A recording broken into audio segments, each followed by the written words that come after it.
Nagsisimula ang kabanatang ito kay Eileen na nagpapakita ng isang mukhang nagbigay sa akin ng matinding kalungkutan. Siya ay namumula, pawisan, hingal, at tumutulo ang laway sa kanyang bibig. At kahit naisipin mong may kahon ng tisyo sa malapit, wala. Ang dahilan ng kanyang reaksyon ay ang pagkain na katatapos lang niya. Pagkatapos ng pagkain ng maanghang na pagkain, ininom niya ang isang baso ng honey at cherry tomato juice. At sa wakas, sumandal siya sa pader upang magpahinga. Katatapos lang niyang kumain ng 4 o 5 plato ng maanghang na ulam na ginawa ni Sejen para sa kanya. At sinabi niya na ang pagkain ng maanghang ay mabilis na nag-aalis ng kanyang stress. Bukod pa rito, sobrang nag-aalala at tense siya nitong mga huling araw na hindi siya makakain ng maayos. Kaya naman naging masarap palalo ang pagkain na ito. Malakas niyang sinabi ito upang pasalamatan si Sejen. At masaya rin si Sejen na nagustuhan niya ito. Sinabi niya na magpapadala siya ng ilang tuyo na matamis na patatas bilang panghimagas mamaya. At sinabi ni Eileen na masaya siya. Samantala, si Sejen at ang kanyang hukbo ng mga puting magsasakang kuneho ay papunta sa trabaho. Patuloy siyang nakakatanggap ng mga notifikasyon na ang kanyang matitigas na bladed na sibuyas ay nakapatay ng isang peste. Binibigyan siya ng isang X. Napagtanto ni Sejen na may isa pang pag-atake ng mga red locusts at nagtataka kung gaano karami ang mga ito. Tinanong niya kung bakit hindi man lang nababawasan ang bilang ng mga ito. Sinabi ni Eileen na ito pa lamang ang simula. Pero kahit papaano, ang mabilis na pagdami ng mga red locusts ay nagsimula ng mag-stagnate ngayon. Tiningnan niya ang kompletong stats at nalaman na natalo na ng mga puwersa ng Tore ang mga ito. Natalo na ng mga red locusts ang mahigit 1 milyong locusts sa ika-67 palapag ngayon at may natitirang humigit kumulang 6 na milyon. Ang magandang balita ay tumaas lamang ang populasyon ng mga red locusts ng 7 sa nakaraang oras. Ibig sabihin, sa lalong madaling panahon ay magsisimulang bumaba ang kanilang populasyon. Sinabi ni Sejen na ito ay isang malaking ginhawa. Sinabi rin niya na nag-level up siya ng malaki dahil sa pagpatay sa mga red locusts. Sinabi niya na umaasa siyang makatulong siya sa ika-67 palapag.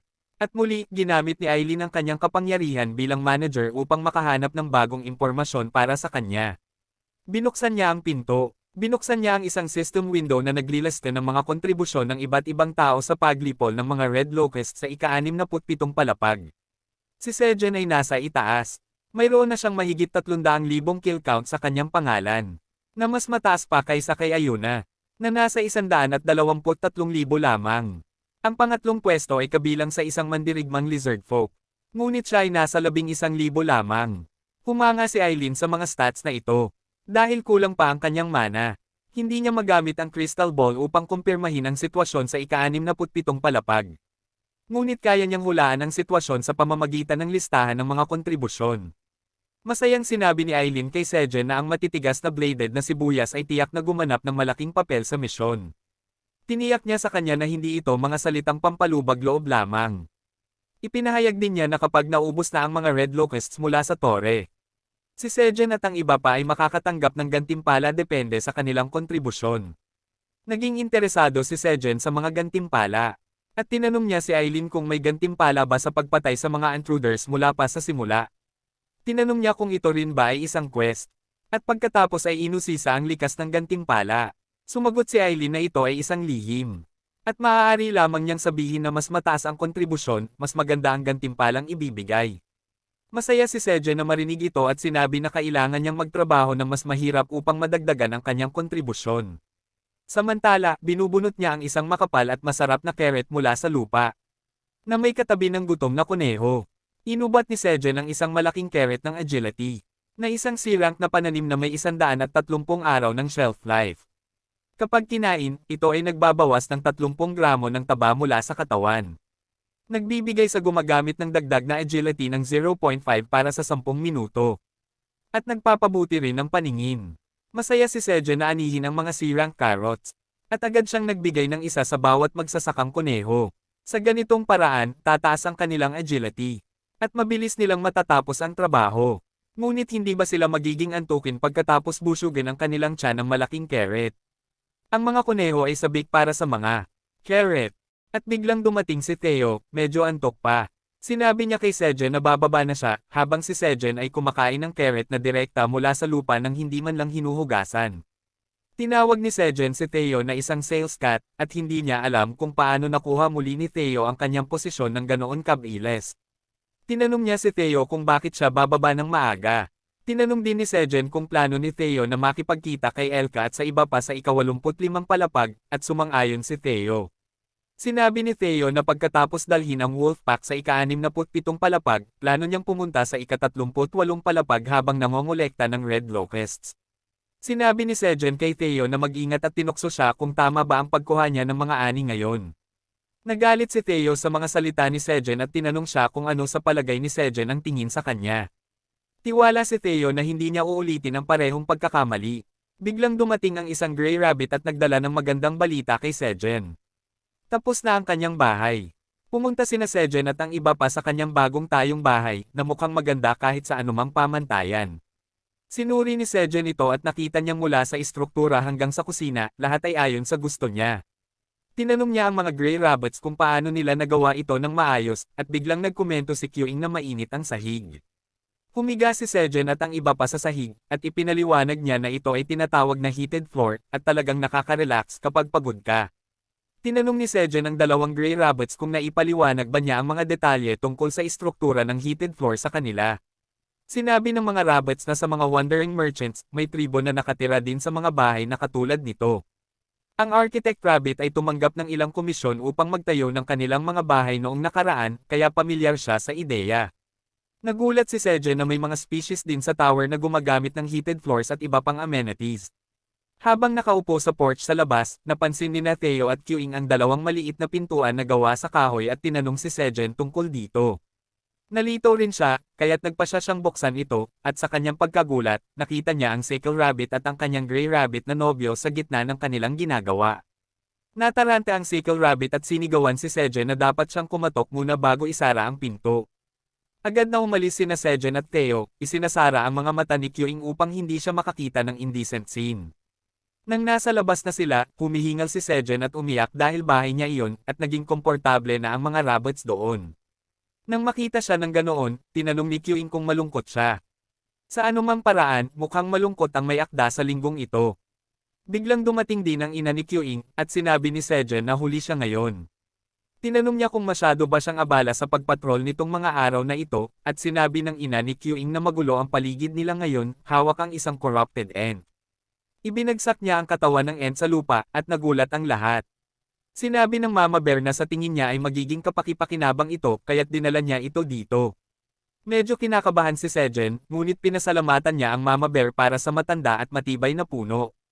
Biglang tinanong ni Theo ang Mama Bear kung papunta ba siya muli sa kagubatan at humiling na isama siya. Isinama siya ng Mama Bear, sinasabing hindi magiging malungkot ang kanyang pagpunta sa kagubatan. Pinaalam ni Sejen kay Theo ang pamamaalam ng Sales Cat, at pagkatapos ay ibinalik ang kanyang atensyon sa Tree Monster. Tinanong niya kung ano ang dapat gawin sa lumang puno. Hindi alam na ito'y dating isang halimaw, sinabi ng architect na maganda ang kalidad ng kahoy, kaya maaari nilang gawing mga muebles ito. Kailangan muna nilang putulin ang puno, at agad na kumuha ng palakol ang Carpenter Rabbit upang magsimulang magtrabaho. Sinabi ni Sejen na aayusin niya ang mga bagay sa bahay habang nagtatrabaho ang mga rabbits. Humiling si Kyuing sa Carpenter Rabbit na gumawa ng kama para sa kanya gamit ang kahoy.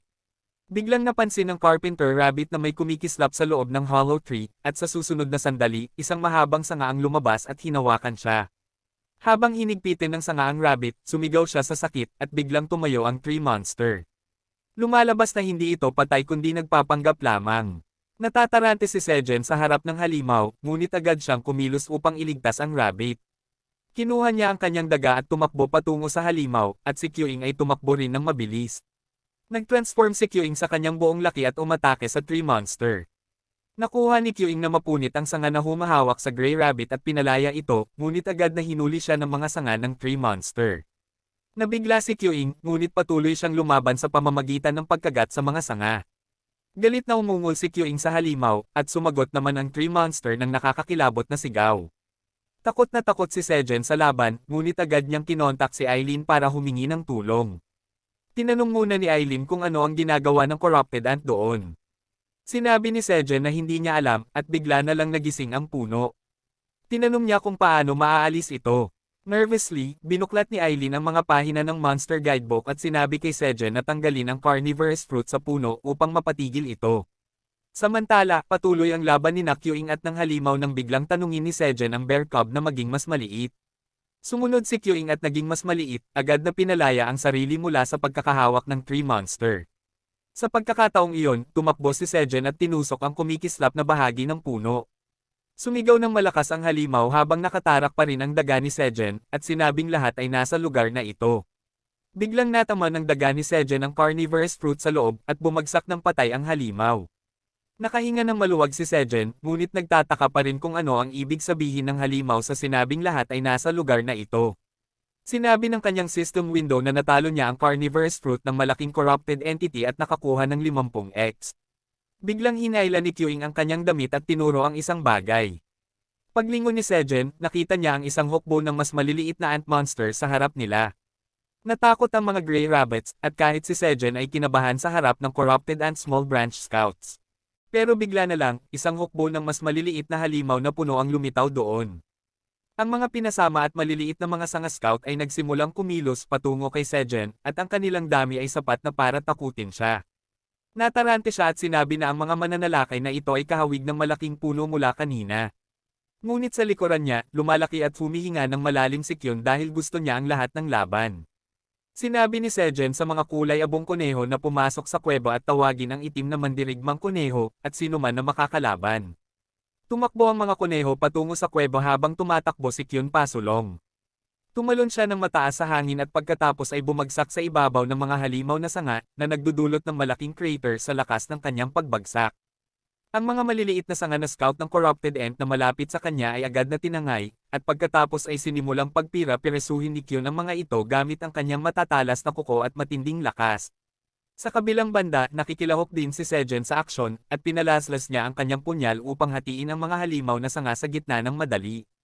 Ang mga halimaw na sanga ay umuungol habang namamatay, ngunit napakarami nila, at halos napalibutan na si Sejen ng mga ito.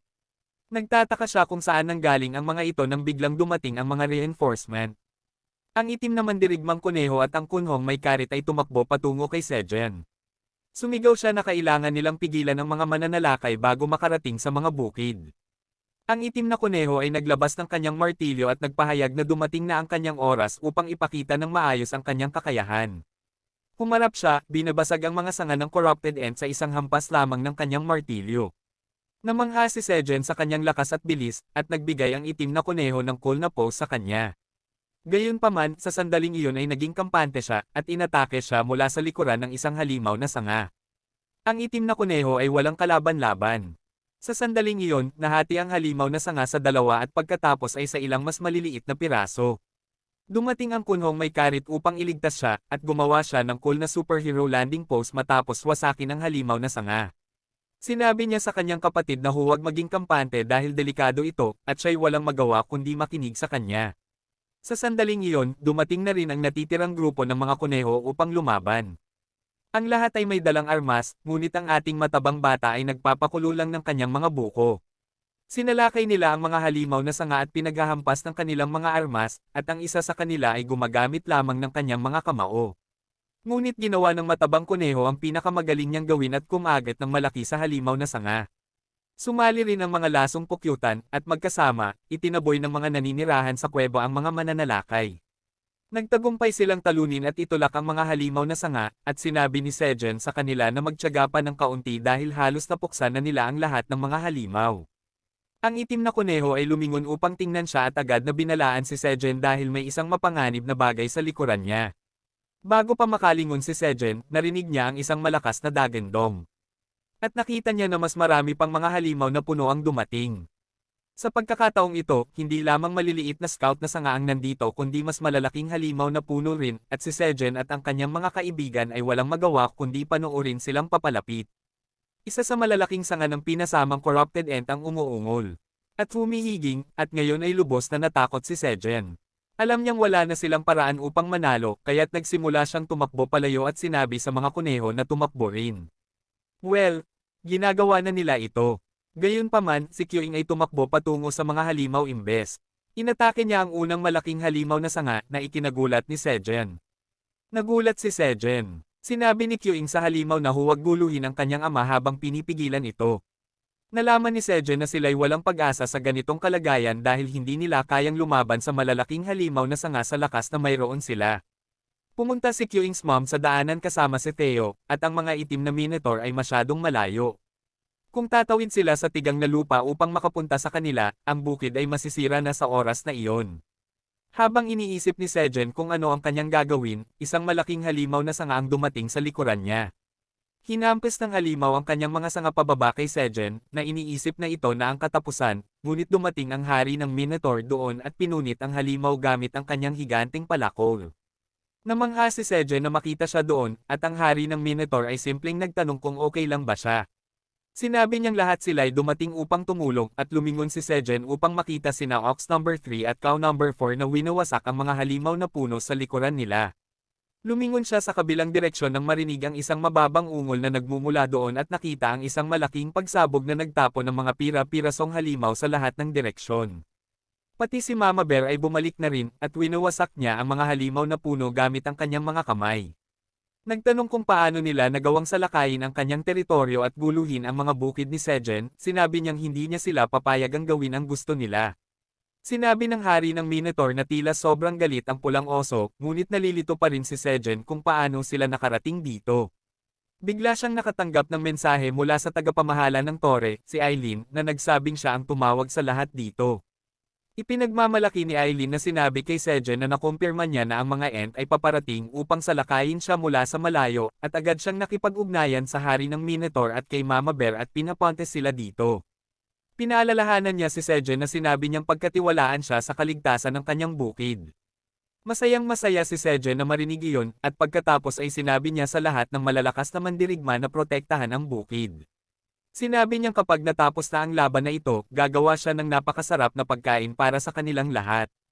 Ang hari ng Minotaur at ang kanyang mga kapatid ay agad na napalunok ng marinig ang pagkain, at maging ang ina ni Kyuang ay sobrang nasasabik dito. Ang itim na mandirigmang kuneho at si Kyuang ay nagalak din, at pagkatapos ay binigyan sila ni Sejen ng utos na sumugod, kasama ang reyna ng pukyutan na nakaupo sa kanyang balikat at ginagaya ang kanyang mga aksyon. Ang mga Minotaur, ang mga kuneho, ang mga oso, ang mga pukyutan, at si Sejen mismo ay sumugod, ngunit 79% sa kanila ay ginagawa ito para sa masarap na pagkain na darating pagkatapos nito. Samantala, sa ika-67 na palapag, sina Theo at Elka ay nasa makapal na kagubatan ng mga butiki, o kung anuman ang dating makapal na kagubatan noon. Maraming bangkay ng pulang balang na nakakalat sa paligid, at mga tuyong puno ang nakatayo sa kanilang paligid. Namangha si Theo sa tanawing ito, at tinanong niya si Elke kung hindi niya sinabi na ito ay isang makapal na kagubatan. Sinabi lamang ng pinuno ng mga lobo na lahat ng lugar na dinadaanan ng mga pulang balang ay nagiging tigang na ganito. Sila ay mga halimaw na palaging gutom at hindi nag-iiwan kahit isang talon ng damo sa kanilang dinadaanan. Sabi ni Theo na nakakatakot sila, at pagkatapos ay napatingin siya sa mga pilak na lobo na tumutulong maglinis ng lugar. Tinanong niya ang mga lobo kung ano ang ginagawa nila dahil dapat lang nilang alisin ang mga pulang balang. Sinabi ni Elke na hiniling ng mga taong butiki na tulungan sila sa paglilinis ng napinsalang lupa. Dahil abala sila sa pakikipaglaban sa mga pulang balang, kulang sila sa mga tao. Tinanong lamang ni Theo kung binabayaran sila para dito, at sumagot si Elke na hindi dahil hindi naman daw ito ganun kahirap na gawain. Ngunit nagalit si Theo dito. Tinanong niya si Elke kung siya ba ay madaling mapapayag at pagkatapos ay nagmamadali siyang pumunta upang kausapin ang pinuno ng mga taong butiki. Sinabi niya kay Elke na ang kanyang ugali ay hindi uobra at sinabing sumama ito sa kanya dahil ipaglalaban niya na mabayaran ang mga pilak na lobo. Nagtataka ako kung mabuti ba ang ipinaglalaban niya ang karapatan ng mga lobo, o masama ba na nagiging masakam siya sa bawat sandali. Well, ang naglalakbay ng mga ngalakal na pusa ay agad na nakarating sa tent ng mga taong butiki, kung saan naguluhan ang isang bantay sa kanyang pagdating. Sinabi ni Theo sa kanya na tumabi dahil narito siya upang makipagkita sa kanilang pinuno. Sinabi lamang ng bantay na hindi basta-basta pwedeng pumasok ang kahit sino, at nagalit si Theo, sinabing hindi niya kaya tanggalin ang mga taong butiki. Sinabi niya sa bantay na tawagin si Ayuna para sa kanya dahil siya ang makapagsasabi ng kanyang pagkakakilanlan. Nabigla ang bantay sa kanyang reaksyon, ngunit sinabi niyang abala talaga si Ayuna at hindi siya pwedeng makipagkita sa kahit sino. Hindi nagustuhan ni Theo ang mga salitang iyon, at sumigaw siya, sinabing may napakahalagang relasyon sila ni Ayuna. Tahimik ang buong kampo sa narinig nilang ito na maliwanag na inunawa sa ibang paraan kaysa sa ibig sabihin ni Theo. Lahat ay nakatitig sa kanya na naguguluhan, ngunit natatakot si Elke dahil wala siyang ideya kung anong problema ang ay dudulot ng mga salita ni Theo. Yan lang para sa kabanatang ito. Natahimik ang lahat ng marinig ito, at si Elke ay kabado dahil nararamdaman niyang mapapasama sila dahil kay Theo. Si Elke ay pinagpapawisan ng husto, kahit na imposible ito biologically, pero sino ba ang nakakaalam sa tower? Tinanong niya si Theo kung ano ang sinasabi nito, at sinabi ng nagtitinda ng pusa na bakit siya nagulat. Sa isipan ni Theo, may isang flowchart na nagpapakita ng relasyon nila ni Ayuna. Si Theo ay tauhan ni Sejen, at dahil yumuko si Ayuna kay Sejen, tauhan din niya ito. Iniisip ngayon ng nagtitinda ng pusa na dahil pareho silang tauhan ni Sejen, may mahalagang relasyon sila, at hindi niya alam kung bakit nag-overact ang mga tao rito. Muli siyang sumigaw na totoo na may malapit na relasyon sila. At sumuko na ang pinuno ng mga lobo, habang ang ibang mga nilalang ay nervyosong nagbubulungan tungkol dito. Biglang dumating si Ayuna at sumigaw kay Theo na tumigil sa pagsasabi ng mga bagay na madaling ma-misinterpret. Well, hindi pa rin naiintindihan ng pusa ang ibig niyang sabihin. Anyway, dinala ni Ayuna si Theo sa toldo kung saan ginaganap ang isang mahalagang pagpupulong para maghanda sa susunod na pag-atake ng Red Locust. At lahat ng kalahok ay nagulat nang makita ang isang hindi imbitadong bisita roon. Pagkatapos sabihin kay Theo na nasa mahalagang pagpupulong sila, tinanong siya ni Ayuna kung ano ang dahilan ng pagpunta niya roon. Tinanong niya kung tungkol ito sa pangungulekta ng pera para sa Top Blade Green Onion. At sinabi ni Theo na hindi siya dumating doon para doon kundi para sa mga lobo. Sinabi niyang nililinis ng mga lobo ang magulong mga guho. Ngunit ang kanilang orihinal na kontrata ay tungkol lang sa paglilinis ng mga katawan ng Red Locust. Tinawag niyang sobrang bigat na trabaho ang paglilinis ng mga guho at ito ay paglabag sa kanilang kontrata. Sinabi ni Ayuna na wala siyang ideya tungkol dito. Ngunit dahil hindi siya umalis sa battlefield, kaya't lumingon siya sa isang lizardman na nagngangalang Toro para ipaliwanag kung ano ang nangyayari. Si Toro, ang pangunahing kinatawan ng tribo ng mga lizardmen, ay pautal-utal na nagsabi na dahil laging nasa labanan ang lahat ng lizardmen. Tanging mga bata at matatandang lizard na lang ang naiwan para linisin ang nabawi nilang teritoryo. Kaya't humingi sila ng tulong sa mga lobo. Ngunit sinabi ni Theo na hindi ito pwede. Hiniling niya kay Toro na bayaran ng maayos ang mga lobo para sa extra na mahirap na trabaho. Tinanong ng pinuno ng lizardmen kung magkano ang dapat nilang ibayad para dito. At biglang naging offensive si Theo.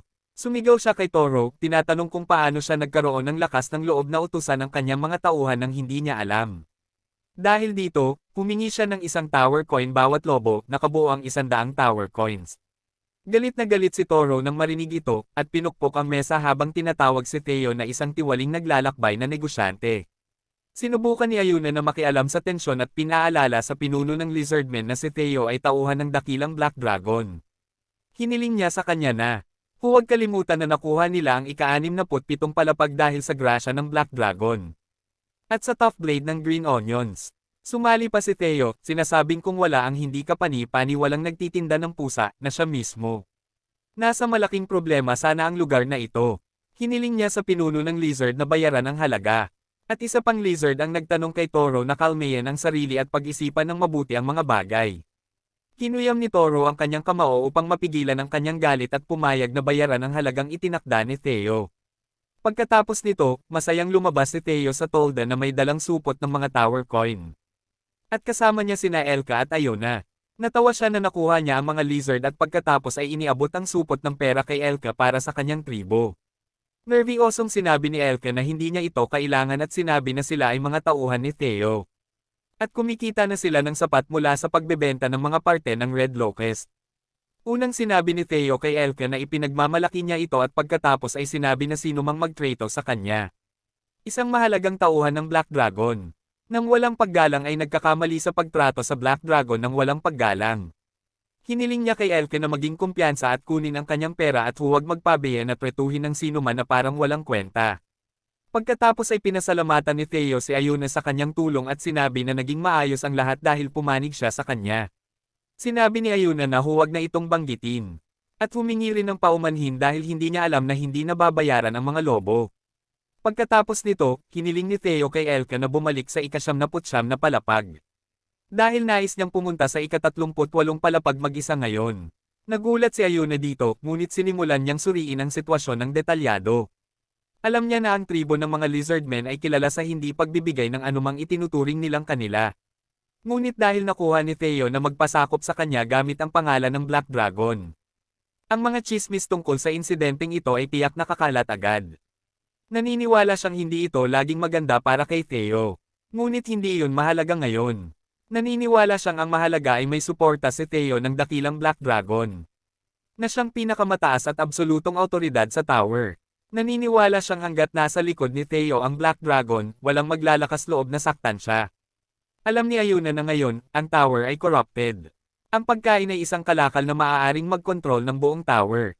At hindi nila maaaring hayaang makontrol ito ng mga irresponsible, sakam na tao tulad ni Greed. Iniisip niyang maraming awtoridad sa tower ang magmamasid kay Theo ngayon. Kahit hindi siya aware dito. Pagkatapos, sinabi ni Theo kay Ayuna na aalis na sila at nangako na bibisita ulit sa susunod. Hiniling niya na gawin iyon, at nag-wish sila ng mabuti sa isa't isa habang umaalis ang nagtitinda ng pusa. Tiyak ni Ayuna nakakalat ang mga chismis tungkol sa ginawa ni Theo dito. At maglilikha ng mga chismis na palalakihin at palalawaken pa. Naniniwala siyang dahil dito, magiging isang malaking naglalakbay na negosyante si Theo. At maaaring iyon ang kailangan ng tower. Balik sa ika-79 na palapag, nagising si Sejen mula sa kanyang power nap dahil sa notifikasyon. Na siya ay nag-level up at umabot sa level 22. Habang bumabangon siya, na may mga madilim at malalaking bagay sa likod niya. Sinabi ni Sejen na hindi niya alam na umabot siya sa level 22 bago siya natulog. Sa paligid niya, nagdadala ng kahoy ang mga Black Minotaurs na nakuha nila. Mula sa mga katawan ng mga taunang corrupted ants. Ang ilang mga Minotaur ay pinuputol ang mga patay na puno rin. At ang mga kuneho ay nanunood lamang sa kanila habang ginagawa nila ang kanilang trabaho. Impressed si Sejen sa bilis ng progreso habang bumabangon siya. At ang tambak ng mga patay na puno sa likod niya ay patuloy na nakatataas sa kanya ng maraming beses. Sinabi niyang marami pa silang dapat linisin.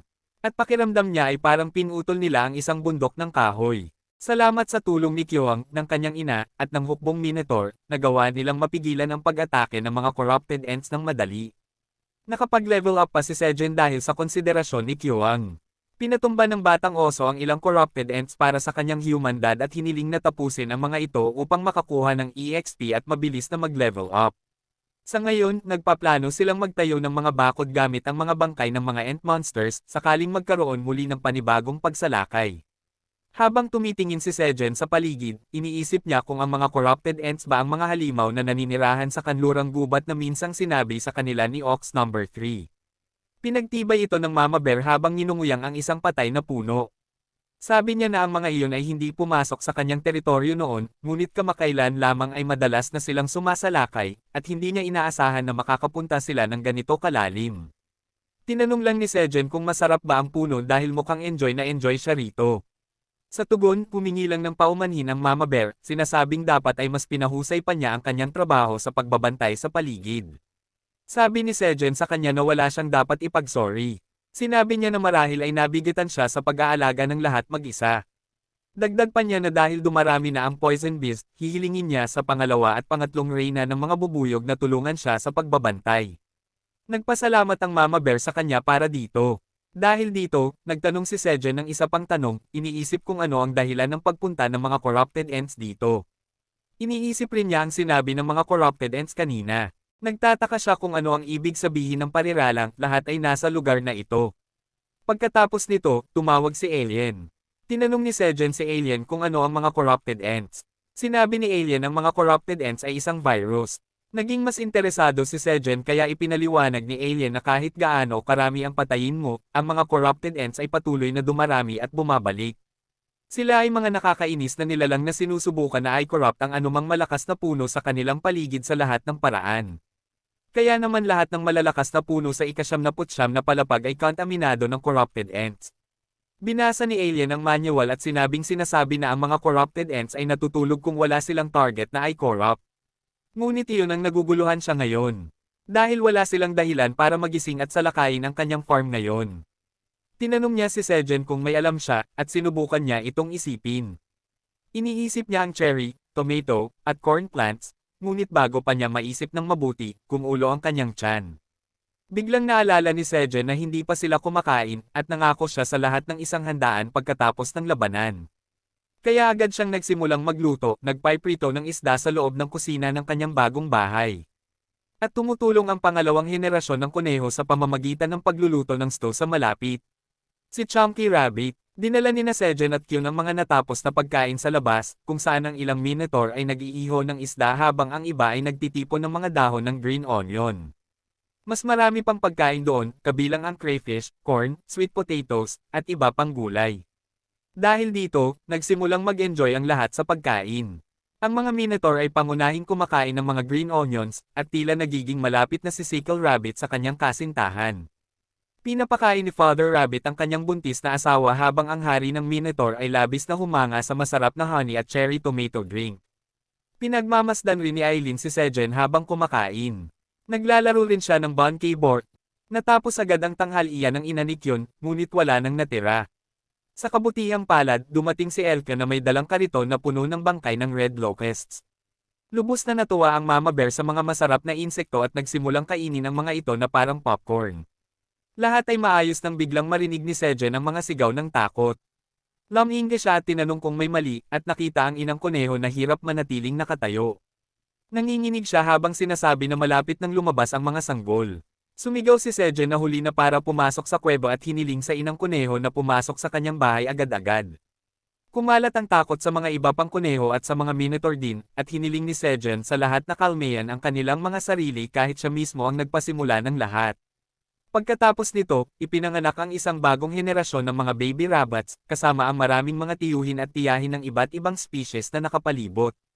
Lumabas si Sejen na bitbit ang 3 baby rabbit sa kanyang mga bisig, at lahat ay sabik na pinagmamasdan ng 3 cute na kuneho. Diyan nagtatapos ang kwento. Ngayon ay mayroon na tayong pangatlong henerasyon ng mga baby rabbit sa ika-79 na palapag, at alam ang mga magulang ng mga kuneho, hindi sila mag-iisip ng family planning kahit kailan. Bukod doon, tila may malaking mangyayari kaugnay sa mga corrupted entities at sa makapangyarihang puno na hindi pa mahulaan ni Sejen. Ang chapter na ito ay nagsimula sa Red Flame Mountain sa ika-52 na palapag ng tore. Isang inaabangang rematch ang magsisimula. Ang boss ng ika-52 na palapag, ang naglalagablab na baboy ramo, ay nakatayo sa harap ng veteranong mangangaso na si Tijen, na umakyat sa tore dahil sa kapangyarihan ng kalabasa kamote ng araw. Tinutuya siya ng baboy ramo, sinasabing matagal na siyang hindi nakakakita ng tao mula sa labas ng tore. Sinasabi niya na akala niya matagal nang patay si Tijen dahil sa kanyang sumpa. Sumagot si Tijen na nagkaroon siya ng napakagandang bakasyon dahil sa kanyang sumpa. Pero ngayon ay balak na niyang bumalik sa trabaho. Sinasabi niya na parang masaya rin ang baboy ramo sa kanyang buhay dito kahit na iisa na lang ang mata nito. Tinutuya pa niya ito, sinasabing dahil sa apoy sa kanyang katawan. Amoy masarap na barbecue na siya at gusto na niyang kainin ito agad. Nagagalit ang baboy ramo sa narinig at sumisinggal habang sinusumpa si Tijen. Sinasabi niya na pagsisisihan nito ang pagbabalik sa tore. Pinalabas niya ang kanyang kapangyarihan at hinampas ang lupa gamit ang kanyang kamao, na nagpapadala ng malakas na apoy sa lahat ng direksyon. Ngumisi lang si Tijen, sinasabing hindi nagagana ang mga ganitong trick sa kanya. Dahil mayroon na siyang kalabasa kamote ng araw. Kinuha niya ang espesyal na pananim at kinain ito ng hilaw, o baka nalutong ito dahil sa init. Pagkakain ng kalabasa kamote, naramdaman ni Tijen ang enerhiya na dumadaloy sa kanyang katawan. At pinawi niya agad ang lahat ng apoy sa paligid niya. Nagulat ang baboy ramo na makita ito at tinanong kung paano niya nagawa iyon. Sa halip na sumagot, agad na sumugod si Tijen sa kanya. Ngunit agad namang sumalakay ang baboy ramo sa pamamagitan ng pagbuga ng apoy. Naigpawan ni Tijen ang unang pag-atake, ngunit nahuli siya sa sunod na apoy. Natawa ang baboy ramo, sinasabing magiging buong lutong pagkain ng tao. Ngunit pinawi ni Tijen ang apoy sa paligid niya at patuloy na tumakbo palapit. Matapang na ipinaalala niya sa boss na sinabi niya nang hindi nagagana ang kapangyarihan nito sa kanya. Nang makarating na siya ng sapat na lapit para umatake, biglang hinawakan siya ng baboy ramo gamit ang 2 braso. Idineklara nito na dudurugin niya si Tijen upang hindi na ito makakilos. Gayunpaman, sinabi ni Tijen na tila nakalimutan ng baboy ramo ang kanyang tunay na kapangyarihan dahil matagal na silang hindi nagkikita. Biglang lumitaw ang mga ball ang enerhiya sa paligid ng baboy ramo, at lumitaw ang isang magic circle sa paligid ni Tijen. Nagsimulang umikot ang mga bolang enerhiya, at napanood lang ito ng Baboy Ramo. Ipinaalala ng veteranong mangangaso na siya'y isang magician, at inatake niya ang Baboy Ramo gamit ang mga bolang enerhiya. Sa wakas, natalo ang Baboy Ramo, at nakatayo si Tijen sa ibabaw nito. Masaya siyang natapos na ang mahabang labanan. Sinabi ng system window na natalo na niya ang boss ng ika-52 palapag, at ang sumpa ng naglalagablab na Baboy Ramo sa kanya ay naalis na. Ang nasunog na lupa dahil sa sumpa ng Baboy Ramo ay nagsimula ring bumalik sa dati. Nagsimulang tumubo muli ang mga halaman, at naramdaman ni Tijen na nawawala ang sumpa sa kanyang katawan. Iniisip niya kung ang palapag din ba ay sinumpa tulad niya. Kinuha niya ang isa pang kalabasa kamote, sinasabing dahil dito nagawa niya ang lahat ng ito, at iniisip niya kung paano niya mababayaran ang utang na loob. Narinig niya ang boses ng merchant cat na si Theo, na nagrereklamo tungkol sa biglaang pagtubo ng mga damo na nagpapahirap sa kanyang paglalakbay. Napansin ni Theo si Tijen sa harap niya, at binati ng matandang mangangaso ang naglalakbay na pusa na may labis na kasiyahan. Nagulat din si Theo na makita siya dahil sa kalabasa kamote sa kanyang kamay. Galit siyang tinanong si Tijen kung saan niya nakuha ang hawak niyang bagay. Tiningnan ni Tijen ang kalabasa kamote at ikinwento kay Theo ang mahabang kwento kung paano niya nakuha ito at bakit niya ito kailangan. Nang malaman ni Theo na si Tijen ang master ni Dongshek, nagulat siya. Sinabi niya na napakagaling na disipulo ni Dongshek dahil binili niya ang kalabasa kamote para sa kanyang master. Natawa si Tijen at sumang-ayon, sinasabing ipinagmamalaki niya si Dongshek. Nagpasalamat siya kay Theo dahil siya ang nagbenta ng espesyal na pananim sa kanyang estudyante. Sinabi niya na may utang na loob siya dito na hinding-hindi niya malilimutan.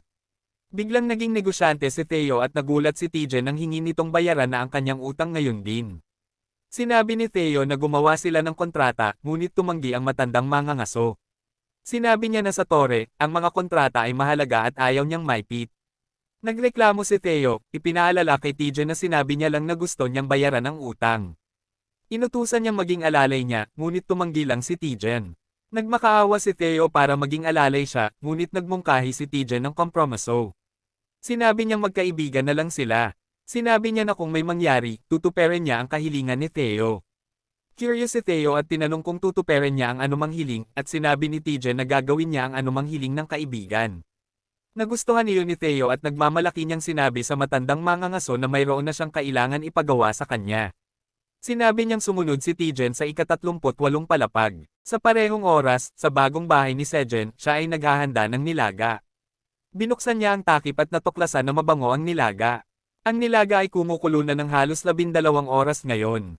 At sa tingin ni Sejen ay pwede na itong kainin. At isang puting kuneho sa bukid ang naniniwalang okay na ito. Ang dahilan kung bakit napakaingat ni Sejen sa bagong nilagang ito ay dahil ang pangunahing sangkap nito ay pulang balang. Nilagyan niya ng asin ang nilaga, habang maraming piraso ng nilagang pulang balang ang nakahain na sa mga plato. Nakita ni Sejen na tinatamasa ng mga halimaw sa tore ang karne ng pulang balang kamakailan lang. Kaya't siya ay nagka-interes din sa lasa nito. Kahit na siya ay nahihirapan pa rin sa ideya ng pagkain ng mga insekto. Iniisip niya na ito ay isang pinagmumulan ng protina. At mapagkakatiwalaan niya ang mga panlasa ng kanyang mga kaibigan sa tore. Kaya't inilagay niya ang nilagang karne ng pulang balang sa nilaga upang subukan ito. At sa paggawa nito, siya ang naging unang tao sa tore na nagluto ng pulang balang. Na nagtaas ng antas ng kanyang kakayahan sa pagluluto. Nagulat si Sejen na wala pang nakapagluto ng pulang balang sa tore. Tiningnan niya ang malaking mangkok sa harapan niya, na may isang malaking piraso ng pulang balang sa gitna ng sopas. Binalatan ni Sejen ang matigas nitong balat, hiniwa ang laman, at pinakuluan ito ng mabuti. Ngayon, gusto na lang niyang malaman kung ano ang lasa nito. Sinubukan niyang kagatin ang karne ng pulang balang pero masyadong matigas at makunat. Sinubukan niyang hilahin ito gamit ang kanyang mga ngipin pero hindi niya magawa. At ang kanyang ulo ay tumama sa pader sa likod. Nagulat si Tuing nang makita ito. At kahit ang itim na mandirigmang kuneho ay dumating upang makita si Sejen na hawak ang kanyang ulo. Habang umuungol sa sakit, nagreklamo siya na ang karne ng pulang balang ay napakatigas at tuyo. Bigla na lang, nakakita siya ng isa pang sistema ng bintana sa harap niya na nagsasabing natikman niya ang karne ng pulang balang.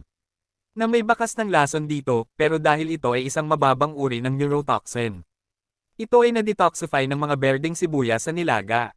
Nagulat si Sejen nang malaman na may lason sa pulang balang. At iniisip niya na kung hindi niya inilagay ang detoxifying green onion sa nilaga, maaring nalason siya. Gayunpaman, walang problema si Tuing sa pagkain ng karne ng pulang balang. At naawa siya kay Sejen na hindi makakain ng isang masarap na bagay. Tinanong niya kung gaano kaina ang kanyang mga ngipin. At sinabi ni Sejen na ayaw niyang marinig iyon kay Tuing. Na kayang nguyain ang matigas na berdeng sibuyas. Patuloy na nagsagawa ng mga eksperimento si Sejen sa pulang balang. At pagkatapos ng maraming kabiguan, sa wakas ay nakagawa siya ng isang ulam na kaya niyang kainin. Una siyang pumunta sa ina ng kuneho upang bigyan siya ng mangkok ng sopas habang inaalagaan niya ang kanyang mga sanggol. Sinabi niya na ang pagkain ng malambot na bagay ay mabuti kapag ang katawan niya ay nagre-recover pa lamang. Nagawa ni Sejen ang sopas ng pulang balang, na minarkahan ng Tore bilang isang pagkain para sa labanan. Dahil si Sejen ang unang naghanda ng ulam na ito sa Tore. Siya ay nakakuha rin ng isang achievement. Ang sopas ng pulang balang ay kasama na ngayon sa kanyang recipe book.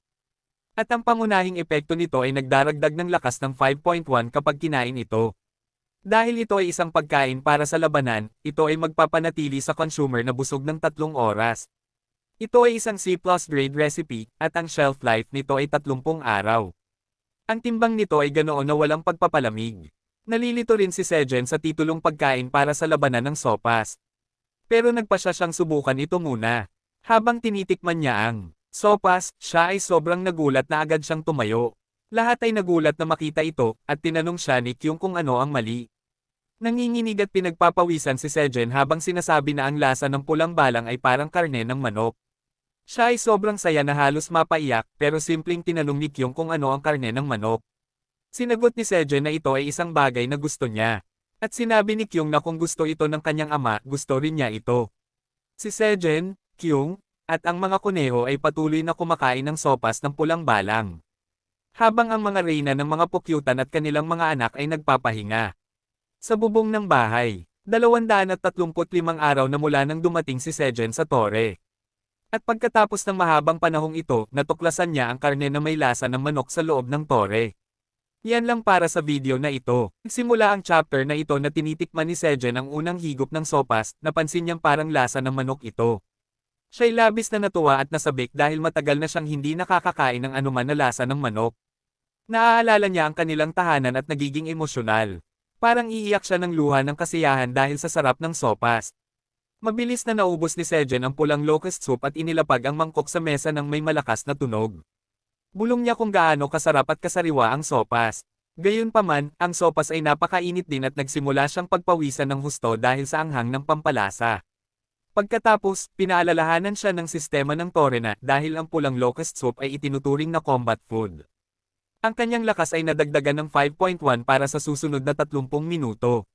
Sinabi rin sa kanya na hindi siya magugutom sa loob ng 3 oras. Ngunit hindi naman niya balak gamitin ang karagdagang lakas ngayon dahil busog na busog siya. Nakahiga siya sa sahig. Pakiramdam niyang busog na busog at sinabi niya na dahil halos 8 buwan na siyang hindi nakakakain ng anuman na lasa ng manok. Siya'y napasobra ng kain. Siya'y masyadong busog upang gumawa ng kahit ano pa. Ang matabang kuneho ay nakaupo sa tabi ni Sejen, ngunit tila hindi siya nasobrahan ng kain dahil sa kanya, ang anumang dami ng pagkain ay normal lang. Natapos ni Kyung ang kanyang sopas at inilagay ang mangkok sa mesa. Sinabi niya kay Sejen na talagang nagustuhan din niya ang sopas. Biglang naramdaman ni Sejen na parang may nakakalimutan siyang mahalagang bagay. Isang mensahe mula kay Alien, ang tagapamahala ng Tore, ang lumitaw sa harap niya. Tinanong ni Alien kung naalala na siya ni Sejen, at nagulat si Sejen. Parang taong nakalimutan ang kaarawan ng kanyang matalik na kaibigan. Galit na galit si Alien at tinanong si Sejen kung masarap ba ang pagkain kinain niya nang hindi ito isinama. Nanginig si Sejen at sinubukang takpan ang takot sa pamamagitan ng pagtawa. Tinanong niya si Alien kung gaano katagal na siyang nanunood. At sumigaw si Alien na nanunood siya mula pa sa simula. Ipinaliwanag ni Alien kay Sejen na siya ang nagsabi sa lahat tungkol sa mga langgam na sumalakay sa kanya. Binanggit din niya kung paano siya nakakuha ng mga gantimpala para sa pagtulong na mapuksa ang mga pulang locust. Pagkatapos, nagsimulang umiyak si Alien at sinabi kay Sejen na sobra na siya para sa kanya. Natakot si Sejen dahil alam niyang nasa gulo siya. Mabilis niyang sinabi na isang hindi pagkakaintindihan ito at sinabi kay Alien na talagang pinaplano niyang gumawa ng espesyal na sopas para sa kanya. Madaling naniwala si Alien. Ipinaliwanag ni Sejen na ang sopas na kinain niya kanina ay isang pagsubok lamang upang matiyak na ligtas ito. Sinabi niya na nakakita siya ng konting lason sa pulang locusts. At sinusubukang alisin ito habang pinapabuti ang lasa ng sopas para sa kanya. Nagkunwari si Sejen na lagi niyang iniisip si Alien. At si Alien ay naantig at humanga sa kanyang sinabi. Namula si Alien at tinanong si Sejen kung talagang iniisip niya siya. Si Sejen, sabik na ayusin ang lahat, ay nagmadaling bumalik sa kusina. At sinabi sa kanya na gagawa siya ng espesyal na pagkain para sa kanya sa lalong madaling panahon. Natuwa si Alien sa kanyang mga mabubuting salita at sinabi niyang maghihintay siya para sa pagkain habang pinapanood siya sa pamamagitan ng isang kristal na bola. Nang matanggap ni Sejen ang mensahe na babantayan siya ni Alien ng mabuti. Hindi niya naisip na ito ay sa isang romantikong paraan. Sa halip nag-alala siya, iniisip na binabantayan siya ni Alien upang matiyak na tama ang pagluluto niya ng pagkain. Upang matiyak na tama ang sopas, pinagtrabahoan talaga ito ni Sejen, na naging isang bagong uri ng combat food. Ang bagong sopas na ito ay tinatawag na Red Locust Cherry Tomato Soup. Pagkatapos tikman, naisip ni Sejen na handa na ito at umaasa na magugustuhan ito ni Alien. Dahil si Sejen ang gumawa ng bagong sopas, bumuti ang kanyang mga kakayahan sa pagluluto. At ang recipe para sa bagong putahing ito ay nasa kanyang cookbook na. Sinabi ng sistema na ang sopas ay talagang masarap at malusog. Ang mga espesyal na sibuyas sa sopas ay nakakatulong na alisin ang lason mula sa pulang locusts.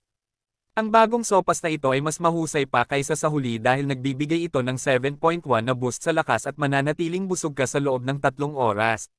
Binigyan ni Sejen ng isang mangkok ng sopa si Alien at sinabi sa kanya na idinagdag niya ang kanyang paboritong cherry tomato sa halip na patatas. Natuwa si Alien kaya't hiningi niya kay Sejen na ibigay sa kanya ang lahat ng sopas, hindi lang ang mangkok. Nagulat si Sejen ngunit mabilis na nagsimulang magbalot ng natitirang sopas upang maibigay ito kay Alien. Gusto niyang siguraduhin na siya'y masaya. Gusto niyang siguraduhin na siya'y masaya at hindi galit.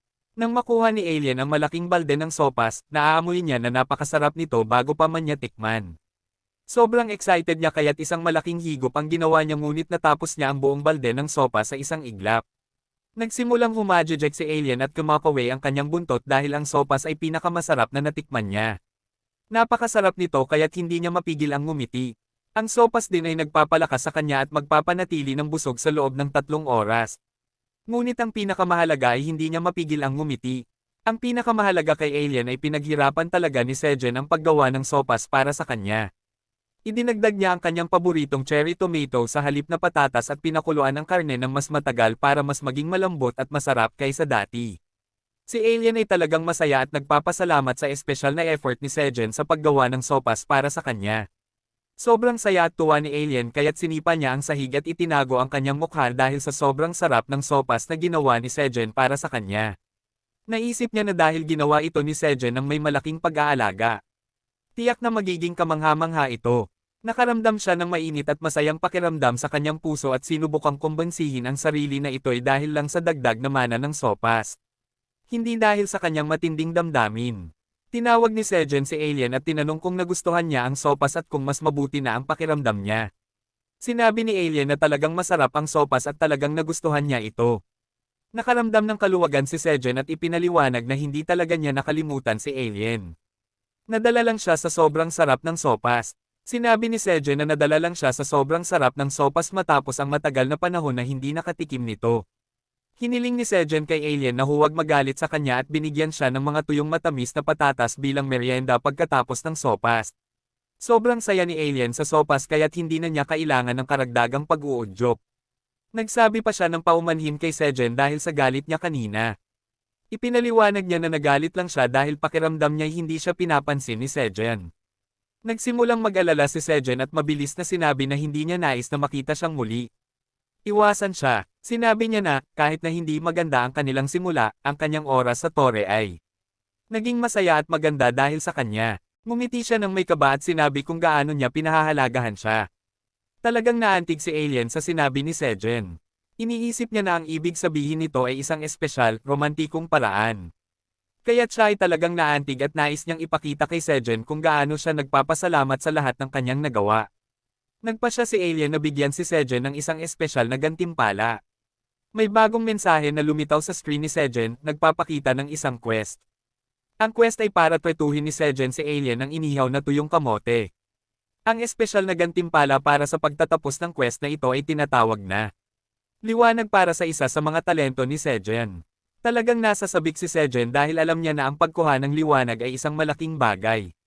At karaniwang nangangailangan ng mahabang panahon ng pagsisikap para sa mga mangangaso. Tinanong niya si Alien kung talagang binibigyan siya nito ng napakagandang gantimpala para lang dito. Iniisip din niya kung pinapayagan ba si Alien na magbigay ng ganitong gantimpala.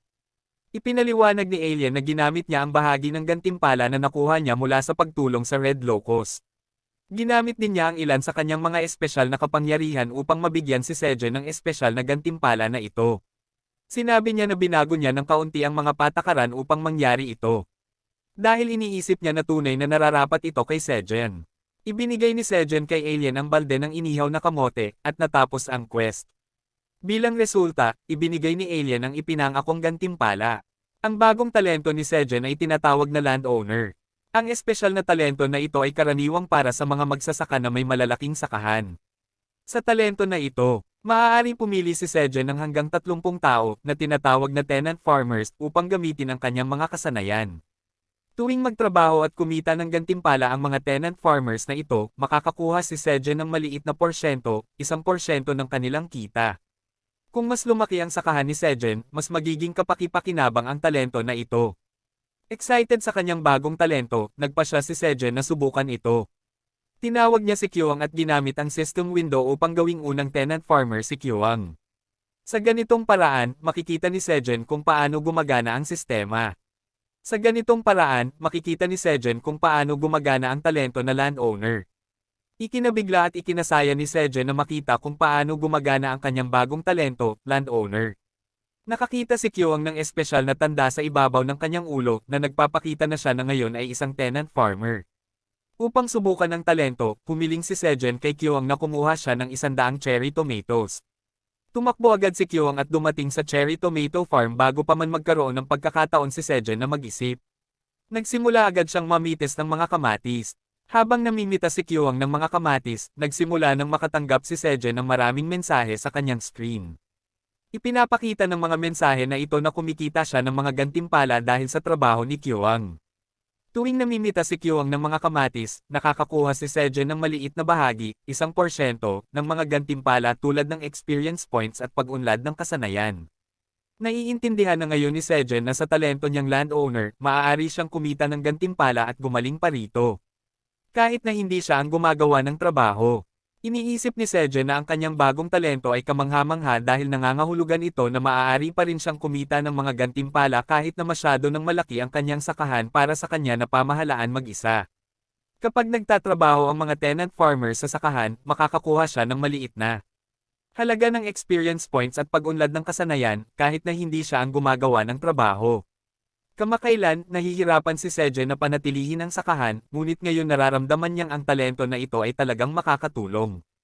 Naaalala din niya na habang lumalaki ang kanyang sakahan, mas gaganda pa ang kanyang talento. Pumunta si Sejen sa mga kuneho na nagpapahinga at sinabi sa kanila na kailangan nilang tumulong sa pagpapalaki ng sakahan. Ang itim na kuneho, na tamad, ay nagsabi na siya'y sobrang busog at antok para magtrabaho dahil marami siyang nakain. Medyo nadismaya si Sejen ngunit ginawa pa rin niyang pangalawang tenant farmer ang itim na mandirigmang kuneho. Hindi masyadong masaya ang itim na kuneho tungkol dito.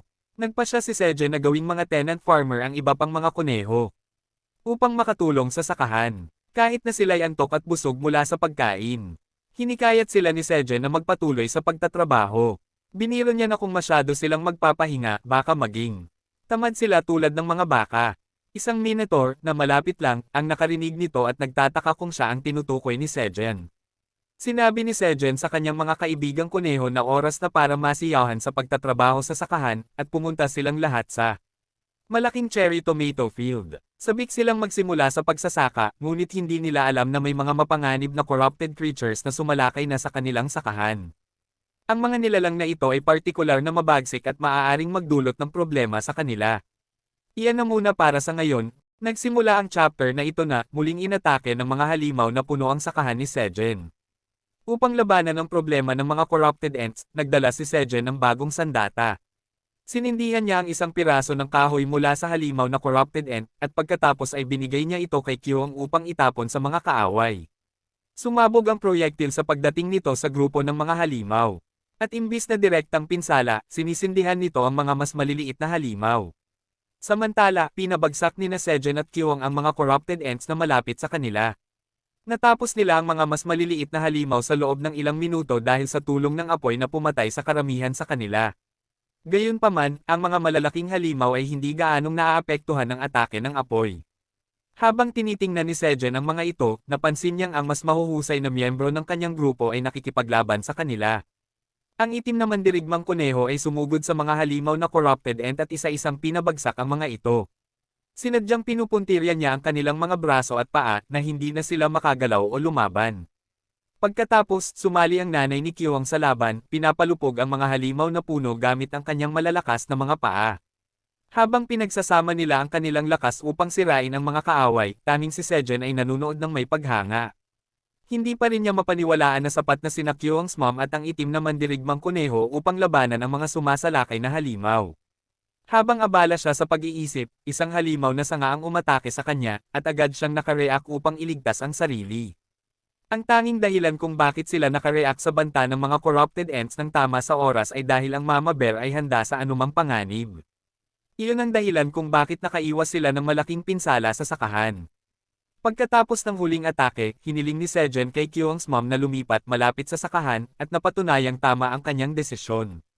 Sinabi ni Sejen sa kanya na dahil sa masamang relasyon niya sa mga corrupted ants, wala siyang magagawa. Dahil ang Minotaur King at ang Mama Bear ay may mabuti ng ugnayan. Hindi na niya kailangan bantayan ang kanyang hangganan sa kanyang teritoryo. Sinuyo niya ang Mama Bear ng maraming karne ng pulang tipaklong para lang lumipat malapit sa kuweba, at agad niyang piniling mag-impake. Sa ngayon, kakalabas lang niya ng huling halimaw na puno at sinabi kay Sejen na wala namang espesyal sa mga iyon. Nagpasalamat si Sejen sa kanya, ngunit napatingin sa kalat sa lupa at nagtataka kung kailan ito lilinisin. Noong oras na iyon, dumating ang ilang itim na Minotaur upang magtrabaho. Nagulat sila na muling umatake ang mga corrupted ants. Sinabi ni Sejen sa kanila na dumating sila ng walang babala.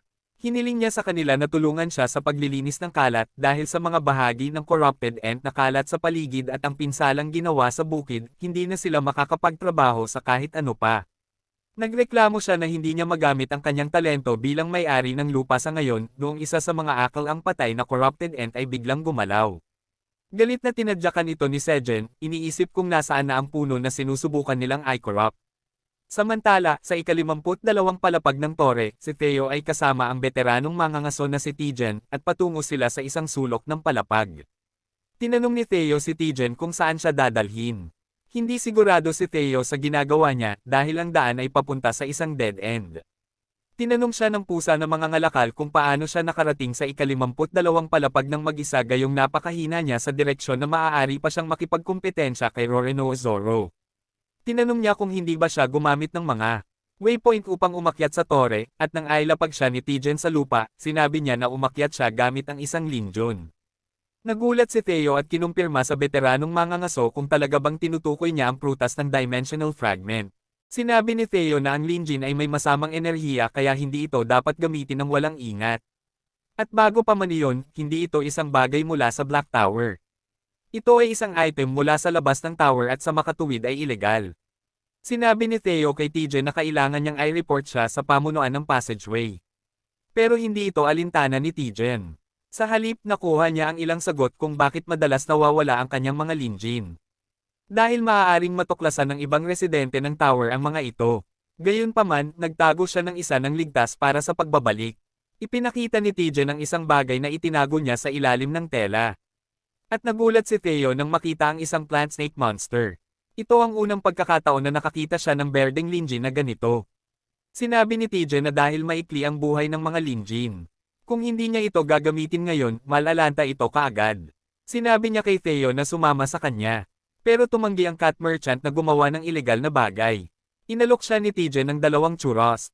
Pero mariing tumanggi si Theo na labagin ang batas, kahit ano pa ang kanyang alok. Basta itinapon na lang ni Tijen ang mga churros. At sa pagkakalip ni Theo para saluhin ang mga ito, napagtanto niyang niloko siya. Nalip siya, patungo sa Linjin para saluhin ang mga churros.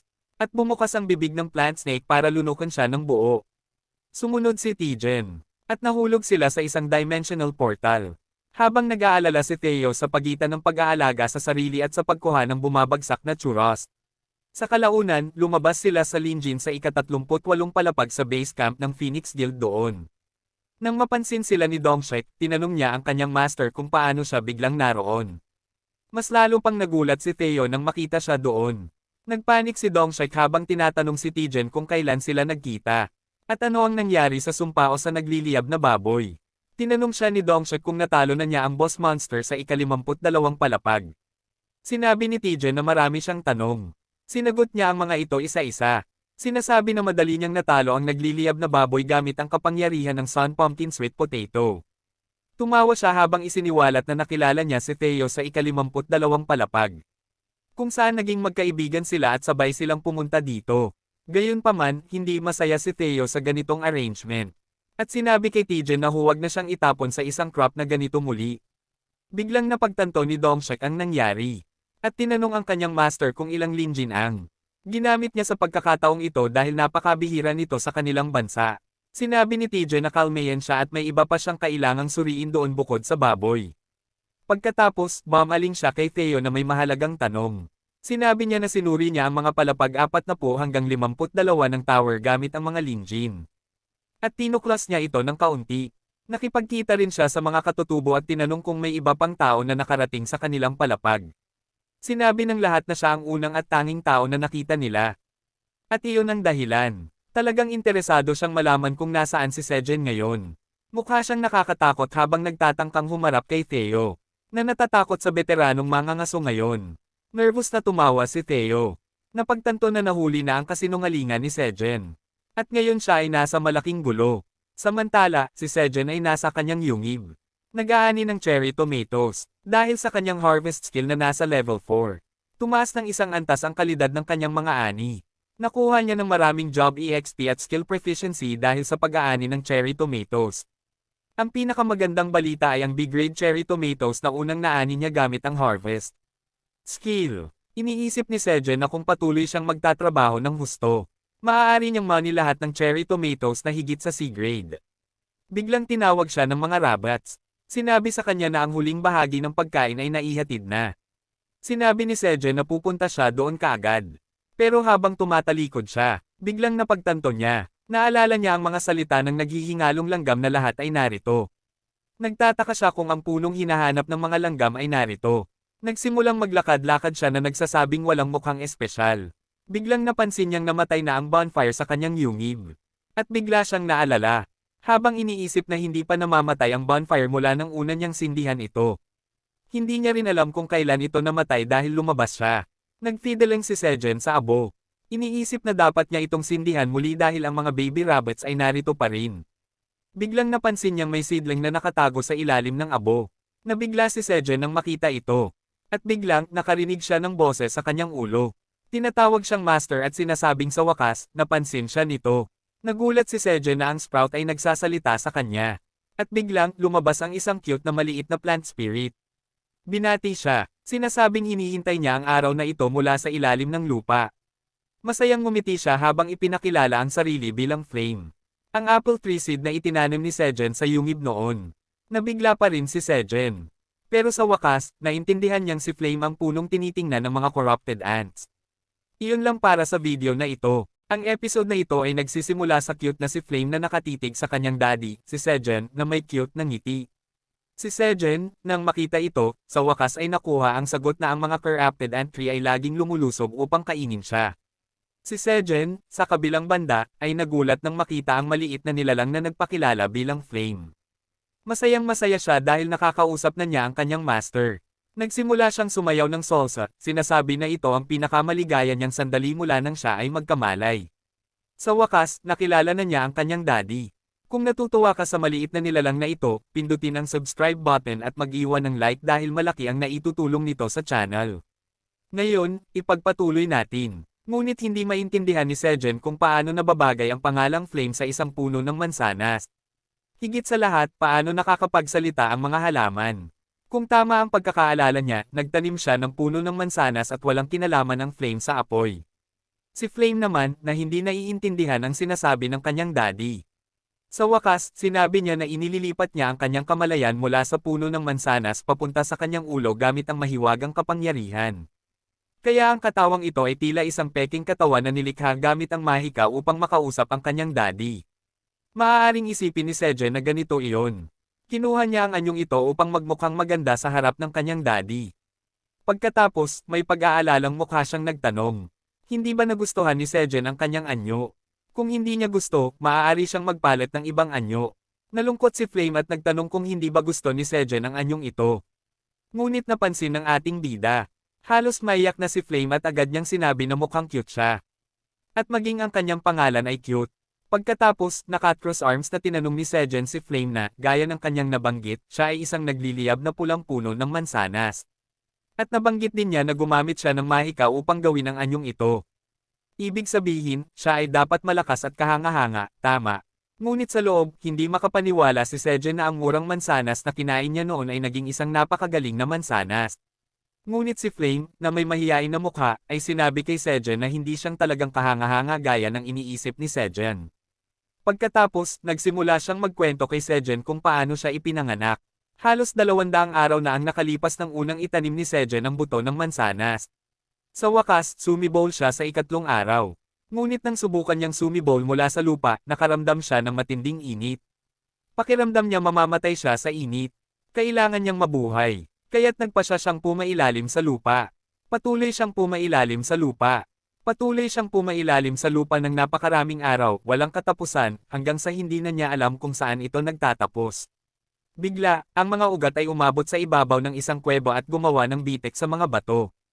At natagpuan ni Flame ang isang mapagkukunan ng malinis na tubig na nagbigay ng kaunting lamig sa buto na hindi na makayanan ang init. Masayang-masaya siya nang makita ang tubig. Malamig ang tubig at napakasarap. Kaya, hanggang ngayon, nakaligtas siya salamat sa malamig na tubig na iniinom niya at nakakatagal sa init hanggang sa araw na ito. Sa walang katapusang kadiliman, siya ay nag-iisa lamang na nakaupo, naghihintay ng mga araw upang makalabas mula rito, makatanggap ng sikat ng araw, at mag-bloom bilang isang puno. Ngunit ang init ay humahadlang sa kanya. Ngunit ngayon, sa wakas, nakalabas na siya mula sa walang katapusang kadiliman at nakilala ang kanyang daddy.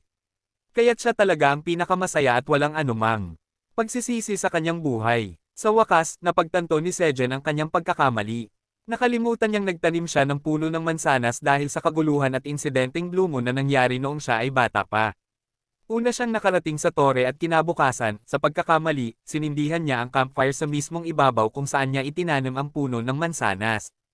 Agad siyang humingi ng tawad kay Flame dahil dito. Talagang nakaramdam ng pagkakasala si Sejen, ngunit hindi nagalit si Flame. Sinabi niya kay Sejen na ang ginawa niya ay nagpalakas sa kanya sa halip.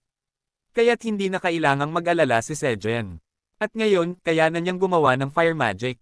Sa susunod na sandali, excited na may whoosh at pagkurap ng kanyang daliri. Nagpakita siya ng apoy sa ibabaw ng maliit na sprout ng mansanas. Sinasabi niyang kaya niyang kontrolin ang halaman, tubig, lupa, at maging ang fire magic. Lahat ng ito ay salamat kay Sejen. Si Sejen, sa kabilang banda, ay nagulat nang makita na ang maliit na Flame ay talagang mahusay sa paggamit ng fire magic. Ang pagpapakita ng magic trick na ito ay isang ipinagmamalaki na sandali para kay Flame. At nagsimulang pumalakpak si Sejen sa katotohanan na ang halaman, na mahina sa apoy, ay kayang gamitin ng fire magic mismo.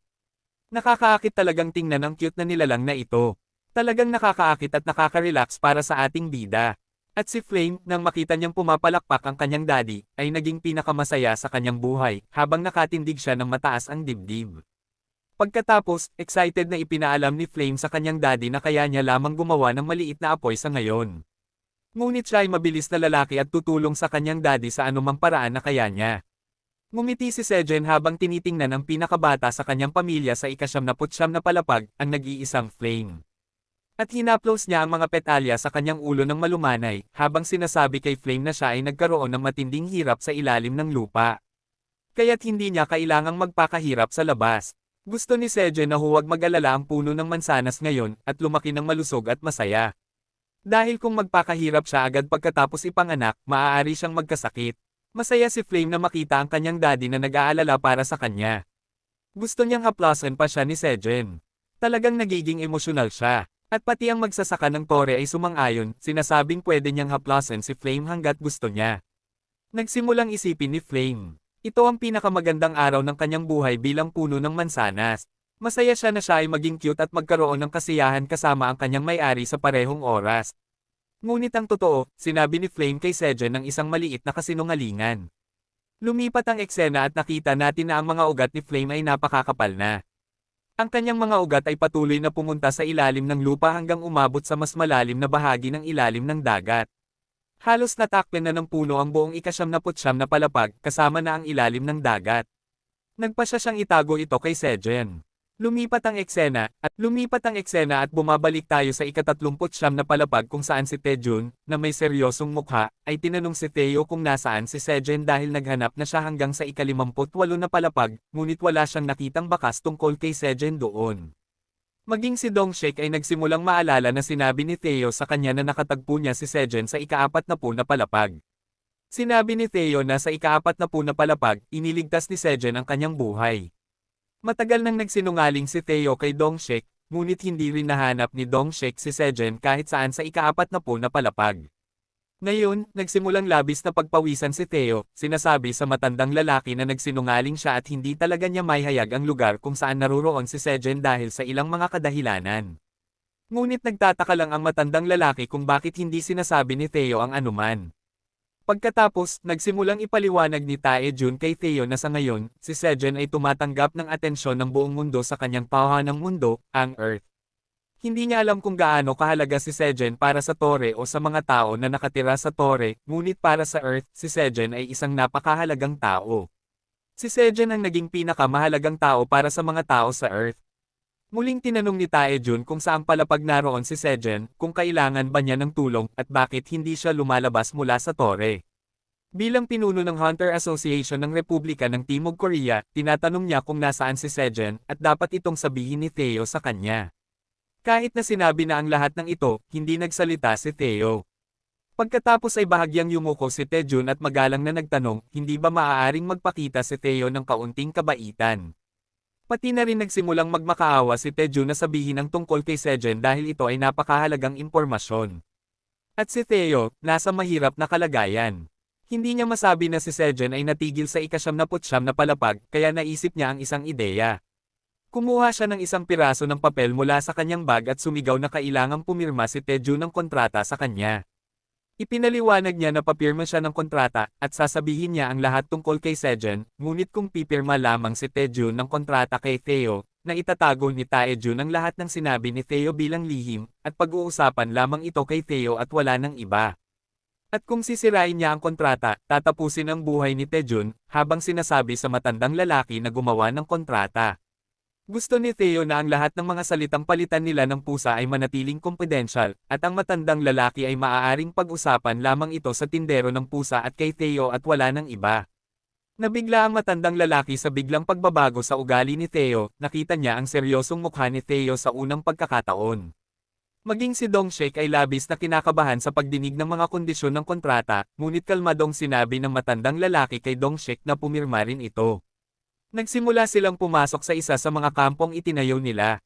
Isinulat ni Dongshik ang bawat kondisyon sa piraso ng papel, at silang tatlo ay pumirma ng tama sa kontrata. Isang abiso ang lumitaw sa harapan ni Dongshik habang sinabi ng matandang lalaki kay Taeo na isusugal niya ang kanyang karangalan bilang isang mangangaso at itatago ang lahat ng maririnig at makikita sa loob ng silid bilang isang kumpletong lihim. Ang parehong mga kondisyon ay inilapat kay Dongshik din. Sa wakas, muling tinanong ng matanda si Taeo kung nasaan talaga si Sejen. Una, ipinaalam ni Taeo sa parehong mga lalaki na si Sejen ay hindi talaga nasa ika-40 na palapag. Nabigla si Dongshik, ngunit nagpatuloy si Taeo at ipinaliwanag na ito ay isang kasinungalingan lamang na sinabi niya kay Dongshik. Sa totoo lang, sinabi ni Sejen kay Taeo na sabihin ang kwentong ito kung may magtanong tungkol sa kanya. Kaya't muling tinanong ni Dongshik si Taeo kung nasaan talaga si Sejen na may gulat na mukha. Ngunit ipinaliwanag ni Taeo na hindi pa rin niya masasabi ang lahat, ngunit habang itinuro ang kanyang daliri sa itaas, sinabi niya na si Sejen ay nasa isang lugar na napakataas sa tore na hindi kayang akyatin ng mga tao ng mag-isa, lalo pa ang mabuhay doon, kaya't hindi siya makakababa mula sa tore sa ngayon dahil natigil siya sa kanyang sariling misyon. Nabigla si Dongshik at ang matandang lalaki sa narinig nilang lugar, iniisip kung saan nga ba ito sa tore. Habang nagbabago ang eksena, nakikita natin ang dalawa, ang matandang lalaki at si Dongshik, na kumakaway ng pamamaalam sa tindero ng pusa.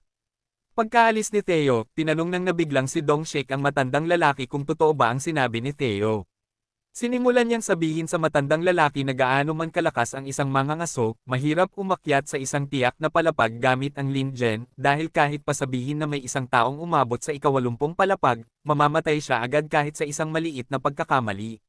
Sinabi niya, hindi ko alam, na parang nawawala siya sa kakayahang umabot doon dahil hindi siya sapat na malakas, at nagtatanim si Sejen doon, na nangangahulugang napakalakas niya na walang sinuman sa palapag na iyon ang banta sa kanya, at nagawa niya ito ng mag-isa. Hindi ito kapanipaniwala. Akala ni Dongshik na maaaring nasa ika-6 na palapag si Sejen. Naisip niya na maaaring nabihag si Sejen ng ilang mga halimaw doon at naging isolated, ngunit sinabi ng matandang lalaki kay Dongshik na maaaring totoo ang sinabi ni Theo. Hindi maintindihan ng alagad ang sinasabi ng matandang lalaki, ngunit nagsimula siyang magpaliwanag na kung titingnan niya ang kamote ng Sun Pumpkin, mayroong isang paliwanag sa loob ng description na nagsasabing ang sinag ng araw ay nasisipsip sa pinakamataas na bahagi ng tore para lumago ang kamote na ito. Tinanong niya si Dongshik kung napansin niya rin ito. Pati si Dongshik ay sumang-ayon na nabasa niya ang ganoong bagay sa description. Muling tinanong ng matandang lalaki si Dongshik kung saan niya iniisip na ang pinakamataas na bahagi ng tore. Parang ang tanong na ito ay naghatid ng maraming kidlat sa utak ni Dongshik. Sinimulan ng matandang lalaki na sabihin sa kanyang alagad na hindi nila alam ang dahilan at kung paano. Ngunit ayon sa kanya, si Sejen ay nasa ika-79 na palapag kahit na parang katawa-tawa ito. Ngunit ito lang ang tanging conclusion na nakuha niya pagkatapos pagtagni-tagniin ang lahat ng mga impormasyon. Habang nagbabago ang eksena, nakikita natin na nangangati ang mga tainga ng ating bida habang iniisip kung sino ang nag-uusap tungkol sa kanya sa sandaling ito. Muling nagbabago ang eksena at napunta tayo sa Grainier Village, na bayan ni Theo. Tinitingnan natin ang mansion ng Israel, ang lungsod ng Israel, at nakikita natin ang dalawang itim na pusa na nakaupo sa isang bilog na mesa. Isa sa kanila ang nagsabi sa isa pa na ayon sa kanyang impormante, ang digmaan laban sa pulang balang sa ika-67 na palapag ay tumatagal ng mas mahaba kaysa sa inaasahan. Ipinaliwanag niya na magkakaroon muli ng kakulangan sa pagkain at butil tulad noong panahon ng dakilang taggutom mga dekada na ang nakalipas. Nagbago ang eksena at nakita natin si Oren na nagre-relax kasama ang isang babaeng pusa na tila walang pakialam sa mundo. Ngunit ang kanyang ama na si Israel ay seryoso sa negosyo, at binalaan siya na ang presyo ng mga paparating na butil ay maaaring magdoble o kahit magtriple. Na maglalagay ng malaking pasanin sa ekonomiya ng nayon. Ang matandang posang ito, si Israel, na nakaupo sa tapat ni Oren, ay nagsabi na kung walang sapat na impormasyon, hindi masasabi kung paano maaapektuhan sila ng tore. Ngunit ang mga ingay sa likuran mula sa kalokohan ni Oren ay talagang nagpapainit ng ulo ni Israel.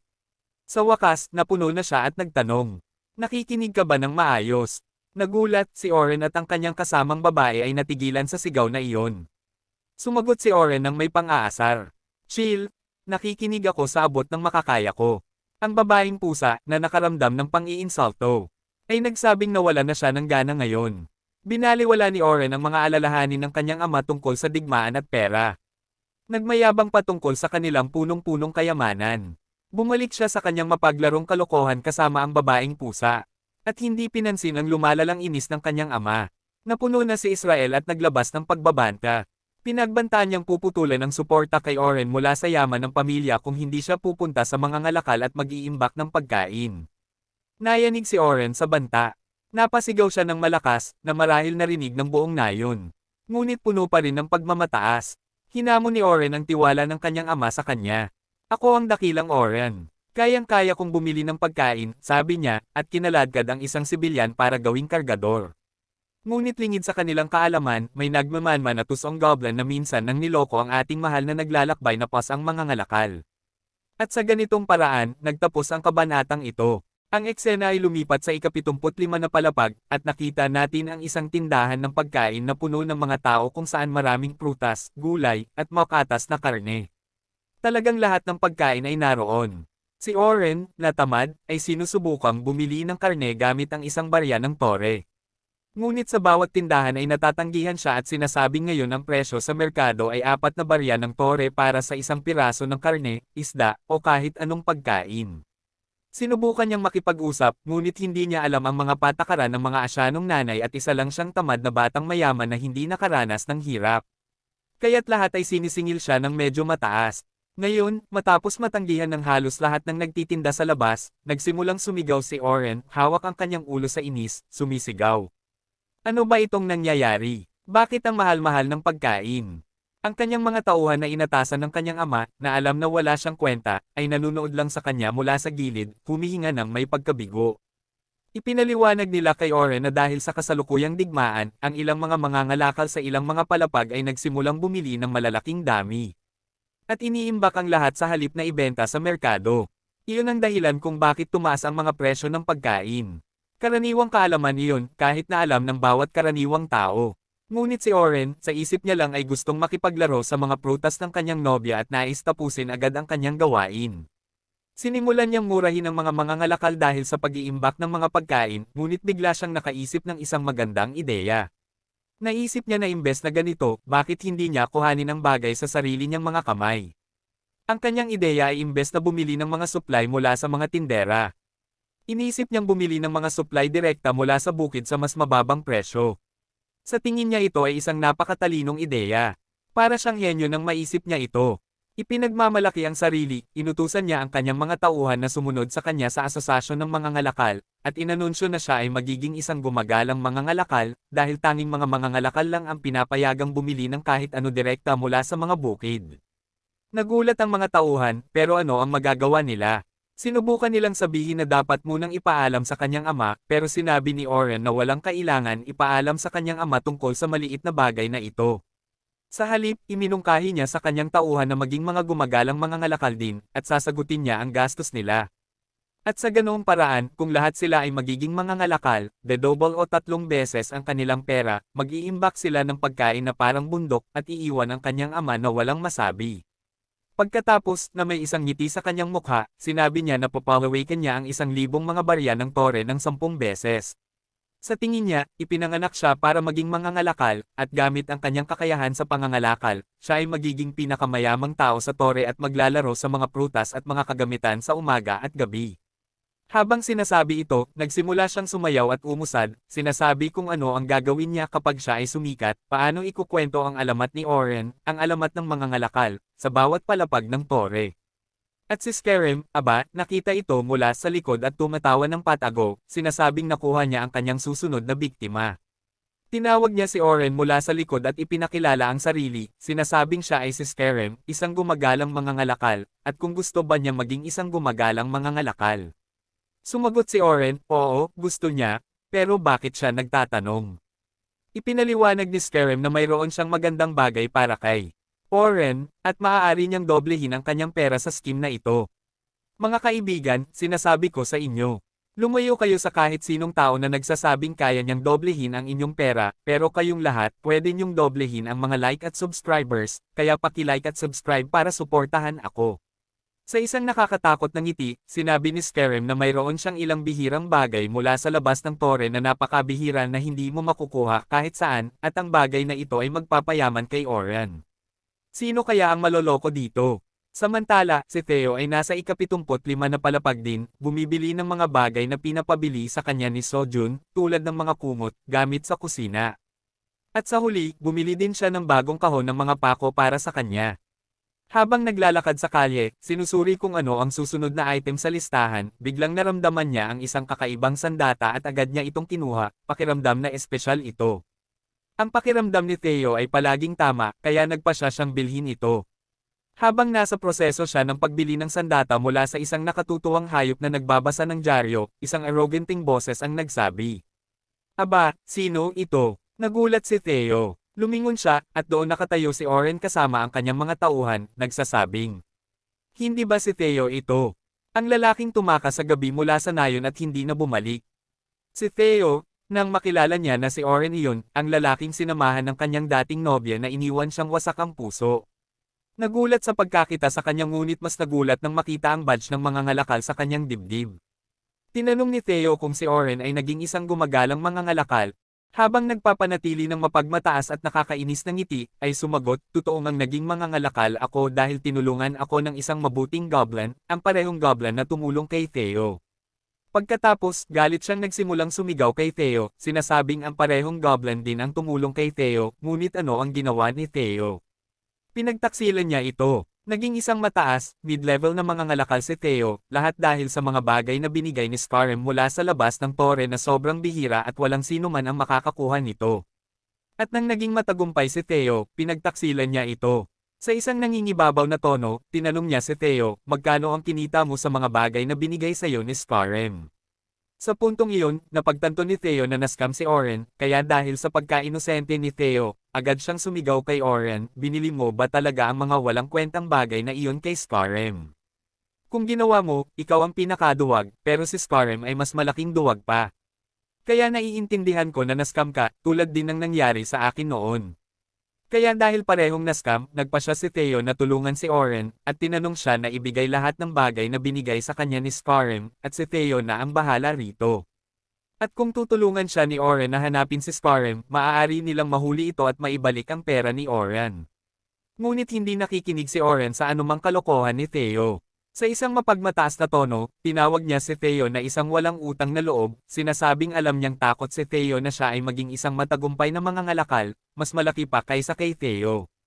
Sinabi ni Scarem sa kanya ang lahat kung paano nagsinungaling si Theo sa mga pulis tungkol kay Scarem, at ngayon iniisip ng lahat na si Scarem ay isang manloloko dahil lang ayaw ni Theo na ibenta ni Scarem ang mga mahahalagang bagay sa mga baguhan upang walang sino man ang maging matagumpay na tulad niya. Habang naririnig ang lahat ng ito, napagtanto ni Theo na nasa ibang lebel ang kabobohan ni Oren. Sinubukan niyang ipaliwanag na hindi siya niloloko ni Oren. Ang katotohanan ay si Scarem ang nanloloko sa kanya, at kung hindi sila magmamadali, tatakbo si Scarem kasama ang lahat ng pera ni Oren, at hindi na nila mahuhuli si Scarem. Ngunit matigas ang ulo ni Oren at naniniwalang si Theo ay isang manloloko, at para sa kanya si Scarem ay parang Diyos. Ngayon, sawa na si Oren sa mga kalokohan ni Theo. Habang nakaturo ang mga daliri, sumigaw siya kay Theo, sawa na ako sa mga kalokohan mo. Theo, isa kang hamak na pulubi, isang maliit na tao na naging mid-grade na mga ngalakal lang dahil kay Scarem, wala nang iba pa. Isa kang taunan, tulad ng nag-confess ka kay Meryl, at pinili niya ako kaysa sayo. Narinig ang pangalan ng kanyang dating kasintahan, medyo nena si Theo. Sa isang irritable na tono, tinanong niya, kumusta si Meryl? Ayos ba siya? Ngunit tumayo si Oren, sinusubukang iwasan ang tanong, sinasabing, sino si Meryl? Hindi ko kilala ang babaeng iyon. Pagkatapos, nakakita ng pagkakataon, inihayag ng tauhan ni Oren na ang parehong malungkot na si Theo ay iniwan si Meryl, at pagkatapos makipag-ayos kay Oren, iniwan din siya ni Meryl, sinasabing maliit ang kanyang pipi. Nagpasensya na si Oren. Napahiya at galit. Sinimulan niyang sigawan ng kanyang mga tauhan, hindi ako iniwan ni Meryl. Ako ang nangiwan sa kanya. Si Theo, sinusubukang pakalmayan ang sitwasyon, ay tapik ang balikat ni Oren, sinasabing, ayos lang, Oren, dahil mahilig si Meryl sa malalaking pipino, kaya huwag mong dibdibin. Ngunit lalo lamang nagalit si Oren. Tinabig niya ang kamay ni Theo mula sa kanyang balikat, sinasabing, hindi ko kailangan ang iyong pag-aliw. Pagkatapos ay inihayag niyang ibebenta niya ang mga bagay mula sa labas ng tore sa Minotaur King ng ika-79 na palapag. Sinabi ni Scarem sa akin na mahilig ang Minotaur King sa mga bagay mula sa labas ng tore. Sasamantalahin ko ang pagkakataong ito para bumuo ng magandang relasyon sa Minotaur King at gawing taga-suporta ang pinakamalakas na individual sa tore. Habang sinasabi ito, tumalikod siya, tumakaway kay Theo, at nagtungo sa ika-79 na palapag. Kapag naging mabuting kaibigan na siya ng Minotaur King, hindi magiging problema para sa isang may malaking talento na tulad niya na maging isang mataas na antas na mangangalakal. Isang bagay lang ng panahon bago niya magawa ito, at ang isang tulad ni Theo ay hindi kailanman mangangahas na mangarap na magkaroon ng koneksyon sa Minotaur King. Nagpatuloy si Oren sa paglalakad pasulong, naiiwan si Theo na tulala. Nabigla siya sa lahat ng kalokohang ito na ang kanyang kaluluwa ay halos lumabas sa kanyang katawan sandali. Mula sa likod, sinabi ni Theo, good luck, Oren, sa isang malungkot na tono, na nagpapaniwala kay Oren na mataas siya. Ngunit sa loob, tuwang-tuwa si Theo. Sa isang pilyong ngiti, nagsimula siyang tumawa. See you on the 99th floor. Samantala, sa ika-79 na palapag, nakikita natin na ang mga corrupt na nilalang at maliliit na sanga ng puno ay muling sumasalakay sa sakahan ng ating binata na si Sejan. Ngunit sa pagkakataong ito, ang baby bear at ang inang oso ay handang labanan ang buong grupo. Binarricade nila ang buong sakahan gamit ang kahoy na nakuha nila mula sa nakaraang pag-atake. Si Sejen, kasama ang itim na kuneho, ay nanunood din sa malaking hukbo ng mga corrupt na nilalang. Handa sila, nakahanda para lumaban. Natuwa si Sejen. Galit na galit siya, sinasabing, so they are the ones who want to smash Flame.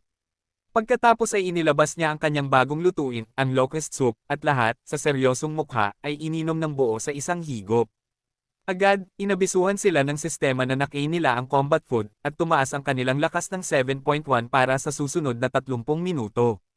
Inilapit ni Sejen ang kanyang mangkok, tumutulo pa ng sopas, sa Reyna B, at kumurap-kurap ang kanyang mga mata, masayang sa wakas ay nakainom ng juice. Nilinis niya ang kanyang bibig at pinasalamatan ito. Ang buong grupo, kasama ang baby bear, inang oso, at itim na kuneho, ay handang lumaban sa corrupt na nilalang. At sa ganon, nagsimula muli ang digmaan sa pagitan ng mga nilalang ng ika-79 na palapag at ang mga corrupt na nilalang. Ang mag-ina ng mga oso ay sinisira ang bawat puno na mahawakan nila sa isang suntok. Pati si Sejen ay tinataga ang maliliit na sanga ng puno gamit ang kanyang maalamat na itim na dagger. Sa wakas, ang cute na maliit na mandirigma. Kuneho ay sinisira ang mga ulo ng mga puno gamit ang kanyang kahoy na martilyo. Ipinapakita ng buong grupo ang kanilang mga kasanayan, at ang mga corrupt na nilalang ay nagbabagsakan na parang mga langaw, isa-isa. Bigla, bumagsak ang isang malaking puno malapit kay Sejen, at isang malambot na galame ang lumabas mula sa isang malaking itim na void, sinusubukang atakihin si Sejen ng buong lakas. Pero bigla, nakita natin ang ating cute na maliit na pusa na nagal-alako ng mga paninda, si Theo, na dumating upang tumulong. Nakaarmas siya ng kanyang bagong matutulis na mga kuko na kakabili lang niya. Ang kanyang mga mata ay nagningning na may gintong aura habang sumigaw siya sa mga nilalang na corrupted. Hindi ko papayagan ang pagsalakay ng mga masasamang nilalang na ito sa ika-79 na palapag. Ito ang unang pagkakataon na nakita natin si Theo sa aksyon. Habang pinagtataga niya ang bawat corrupted na puno gamit ang kanyang matutulis na kuko. Ang mga puno ay nagbagsakan ng maliliit na piraso.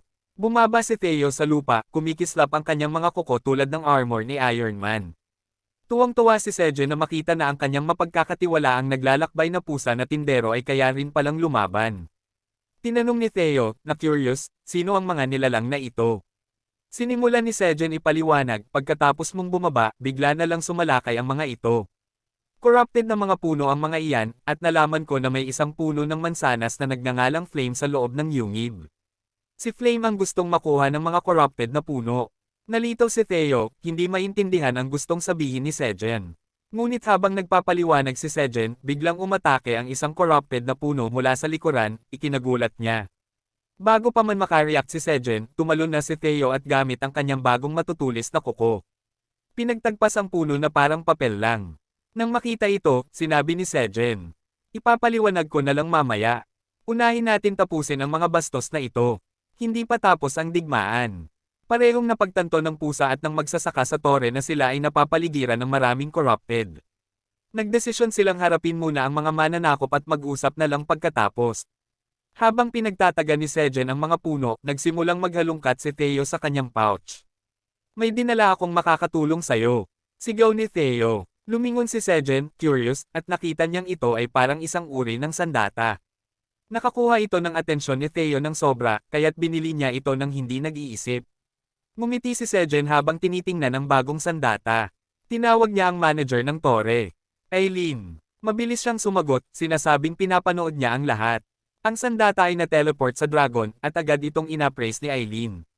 Iniabot ni Sejen sa kanya ang isang cherry tomato bilang kabayaran. Biglang nagpop-up ang maraming notification, sinasabing ginamit ang appraisal skill sa sandata. Ang sandata ay bumalik sa mga kamay ni Sejen. Ito ay isang uri ng hatchet. Ang sandatang ito ay tinawag na Great Warrior UK Strong Hatchet. Nang makita ang bagong sandata, agad na napagtanto ni Sejen na dahil ito ay isang pinangalanang item, ito ay talagang magiging napakalakas. Pagkatapos basahin ni Sejen ang description ng hatchet, tumayo siya na nakataas ang kamay. Hawak ang hatchet na parang kaka-receive lang ng isang legendary weapon. At dito nagtatapos ang kabanata. Inabot ni Theo kay Sejen ang bagong item na dinala niya. Tiwala sa hatol ng orange na pusa, ipinasa ni Sejen ito kay Aileen upang maipa-appraise. Natuklasan niyang isa na naman itong named weapon.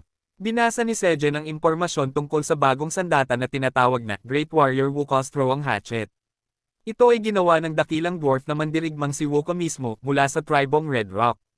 Ang hatchet ay mahusay na balanse at dinisenyo upang mabisang maihagis sa target at may malakas na kapangyarihan at mahabang saklaw. Bukod pa rito, ang talim ay pinapahira ng mithril, isang napakatigas na metal sa mga pantasyang mundo, kaya't matagal itong nananatiling matalim. May mga limitasyon sa paggamit ng A-grade hatchet, maaari lamang itong gamitin ng isang taong nasa level 20 pataas at may lakas at mana na hindi bababa sa 15. Ang sandata ay may mga kasanayan tulad ng wood splitting, level 1, na nagpapadali sa pagputol ng kahoy kapag tama ang anggulo ng pagtama. Mayroon ding kasanayang retrieve na nagpapahintulot sa gumagamit na utusan ng hatchet na bumalik sa kanya sa loob ng 10 segundo kung ito ay inihagi sa loob ng 300 metro na radius. Masayang binasa ni Sejen ang mga detalye ng sandata at iniisip kung paano magagamit ang mga kasanayan nito. Bigla niyang napansin ang isang itim na kuneho na nahaharap sa problema habang kinapitin ito ng isang higanteng corrupted ant. Nagpanik si Sejen at agad na ginamit ang hatchet para iligtas ang kanyang kaibigang kuneho, hindi na iniisip ang tungkol sa mga kasanayan nito. Inihagis niya ang hatchet ng buong lakas, at patuloy itong lumipad hanggang sa wakas ay tumama ito sa puno ng halimaw, ilang pulgada lang mula sa kaliwa ng target, na kung nagkamali pa siya, baka isa na lamang ang kuneho sa settlement. Tumama ng perpekto ang pag-atake ni Sejen sa puno ng halimaw, at dahil sa lakas ng paghagis, ang pinsalang dulot ng hatchet ay tumaas ng 1.5 beses. Nakagawa rin siya ng critical hit sa pamamagitan ng pagtama sa tamang anggulo ng kahoy, at nag-activate ang kasanayang wood splitting. Dahil dito, nahati ang puno ng halimaw sa gitna, na ikinagulat ng itim na kuneho na ligtas na bumagsak sa lupa. Pati si Mama Bear ay nakita ang atake ni Sejen at hindi maiwasang tumitig sa kanya, halos nakalimutan na ang labanan sa ibang mga halimaw dahil sa pagtataka kung paano nagawa ni Sejen na hatiin ang isang halimaw sa isang hampas lamang. Masaya si Kuan sa narinig at sinabi kay Sejen na napakahusay niya. Buong tiwala niyang sinabi na ang kanyang ama ay hindi na isang mahina na tumatakbo lamang habang naghahanda para sa isa pang laban-laban sa mga puno ng halimaw. Pinadali ni Kuan ang paglaban sa mga halimaw, habang ipinagmamalaki na ang kanyang ama ay hindi na mahina at kaya na ngayong ipagtanggol ang sarili sa labanan. Na-promote si Sejen mula sa pagiging walang silbing mahina hanggang sa pagiging may silbing mahina. LOL! Ngunit masyadong abala si Sejen sa paghanga sa kapangyarihan ng kanyang bagong sandata para pansinin ang nakakatawang papuri. Sinabi niya na ang kapangyarihang ito ay inaasahan mula sa isang named weapon dahil nagawa nitong hatiin ang malaking sanga ng halimaw na parang wala lang. Dahil natalo niya ang malaking sanga ng halimaw, nakakuha siya ng 500 EXP. Bigla niyang kinuha si Theo at pinuri siya, tinawag siyang maganda habang pinupuno ito ng halik na ikinairita ng orange na pusa. Tinanong ni Theo si Sejen kung ano ang ginagawa niya at sinabi niyang hindi siya mahina. Sinabi niyang nasa labanan sila ngayon. Ngunit bago pa man siya matapos, isang malaking puno ng halimaw ang sumalakay kay Sejen mula sa likuran at napagtanto niyang tama si Theo. Nagpanik si Sejen saglit ngunit naisipan niyang gamitin ang retrieve na kasanayan habang bumabagsak siya. Bumagsak ang bagong puno ng halimaw at sa trajectory ng pagbalik ng hatchet sa kamay ni Sejen at nahati ito sa gitna ng walang kahirap-hirap.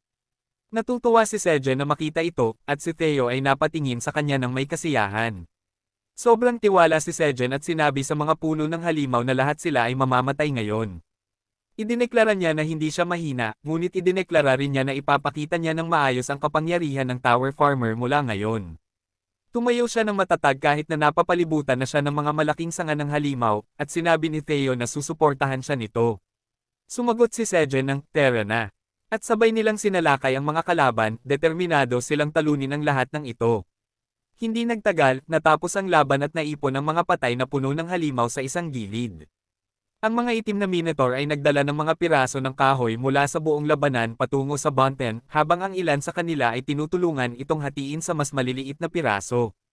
Ang isa sa kanila ay nagsusuklay pa ng maliliit na sanga malapit sa yungib. Sumilip siya sa loob ng yungib at sinabi kay Sejen na halos tapos na sila sa paglilinis sa labas. Sinabi ng Minotaur na kapag tapos na sila, babalik siya sa pag-aararo ng mga bukirin. Habang naglalabas si Sejen sa tabi ng lawa matapos ang isang mahusay na workout, sinabi niya sa itim na Minotaur na maghinay-hinay lamang ito. Naupo siya sa isang bato, humihinga ng malalim at nagrereklamo tungkol sa kanyang katawan. Pinalo niya ang kanyang tuhod gamit ang kanyang sombrerong dayami, sinasabing ang buong katawan niya ay masakit matapos makipaglaban buong gabi. Ngayon na ang oras upang suriin ang mga resulta ng lahat ng aksyon. Binuksan ni Sejen ang kanyang status window, at sa kanyang pagkagulat, umabot na siya sa level 25. Masayang tiningnan niya ang kanyang mga pinalakas na stats, ngunit nagtaka siya kung bakit isa sa kanyang mga talento ay tinawag na easygoing criminal. Bagaman nalulugod si Sejen sa pagtaas ng kanyang mga stats, sinabi niya na hindi niya naisip na siya, ang easygoing criminal, ay magkakaroon ng ganitong kamangha-manghang status window. Sinabi niya na siya ay nagiging matagumpay at ipinagmamalaki niya ang kanyang sarili. Gusto pa raw niyang halikan ang sarili, ngunit bago pa siya matapos magsalita, lumitaw ang mensahe ni Eileen na nagsasabing, "Ako rin." Natakot si Sejen sa kanyang mensahe na hindi niya mabasa ng maayos, kaya nang bumaling siya pabalik upang tanungin siya kung ano ang sinabi niya, ang mensahe ay naging isang impormasyon window na parang nagkaroon ng panic attack. Tinanong ni Sejen kung ano ang problema. Sumagot si Eileen na wala naman at nagkaroon lang ng error sa system window, ngunit hindi talaga naniniwala si Sejen. Samantala, abala ang lahat sa kanilang trabaho. Dinidiligan ng mga kuneho ang mga cherry tomato plants habang naglalakad si Theo. Pumunta siya upang batiin si Flame na kanyang narinig mula kay Sejen. Ngunit nang sinubukan ni Theo na haplasan siya, tumagos lang ang kanyang kamay sa katawan ni Flame dahil isa lamang itong ilusyon na nilikha gamit ang mahika. Lubos na nabighani si Theo na hindi niya ito mahawakan, kaya't patuloy niyang iniintriga si Flame na nauwi sa pagkairita ni Flame. Gumanti si Flame sa pamamagitan ng pagpapakawala ng fireball kay Theo, na mabilis namang umatras sa gulat. Nabilib si Theo na isang halaman lang ang nagpapakawala ng apoy sa kanya, ngunit galit na galit si Flame. Humingi ng paumanhin si Theo kay Flame at nangako na hindi na siya magpapakabiro dito. Gayunpaman, hindi ibig sabihin nito na titigil siya sa pagiging optimistiko. Tinanong ni Theo si Flame kung maaari niyang iiho ang isda para sa kanya dahil gusto niyang kumain ng inihaw na isda, ngunit abala si Sejen upang gawin ito para sa kanya. Sinabi ni Flame na madali lang iyon at agad na nagpakawala ng compact firebeam sa isda ni Theo. Sa isang iglap, lutong-luto na ang isda at labis na humanga si Theo. Habang kinakain niya ang isda, sinabi niya na talagang masarap at nakakapanibago ito, kaya naman tuwang-tuwa si Flame sa narinig. Biglang dumating si Sejen at sinabi sa orange na pusa na huwag masyadong asarin si Flame. Sumagot si Theo na hindi niya ito inaasar, at ipinaluto pa nga niya kay Flame ang isda. Nagulat si Sejen sa narinig at sinabi kay Flame na proud siya sa kanya. Labis na natuwa si Flame, ngunit sinubukan niyang maging mapagkumbaba at sinabing wala iyon. Biglang nakatanggap si Sejen ng mensahe mula sa sistema na tapos na ang cooldown time para sa kanyang Straw Hat Skill Growth Promoter. Napaisip si Sejen na sakto ang timing at tinanong si Flame kung maaari niyang gamitin ang Growth Promoter skill sa kanya. Tinanong ni Flame kung talagang gagamitin ni Sejen ang napakahalagang kasanayang iyon sa kanya. Sumagot si Sejen na iyon ang tamang desisyon. Sinabi niya na masyado pang maliit si Flame ngayon at gusto niyang lumaki ito ng maayos at maging isang malusog na puno. Yumuko si Flame bilang pagtanggap. Nakita ni Sejen na napakagalang at cute ni Flame.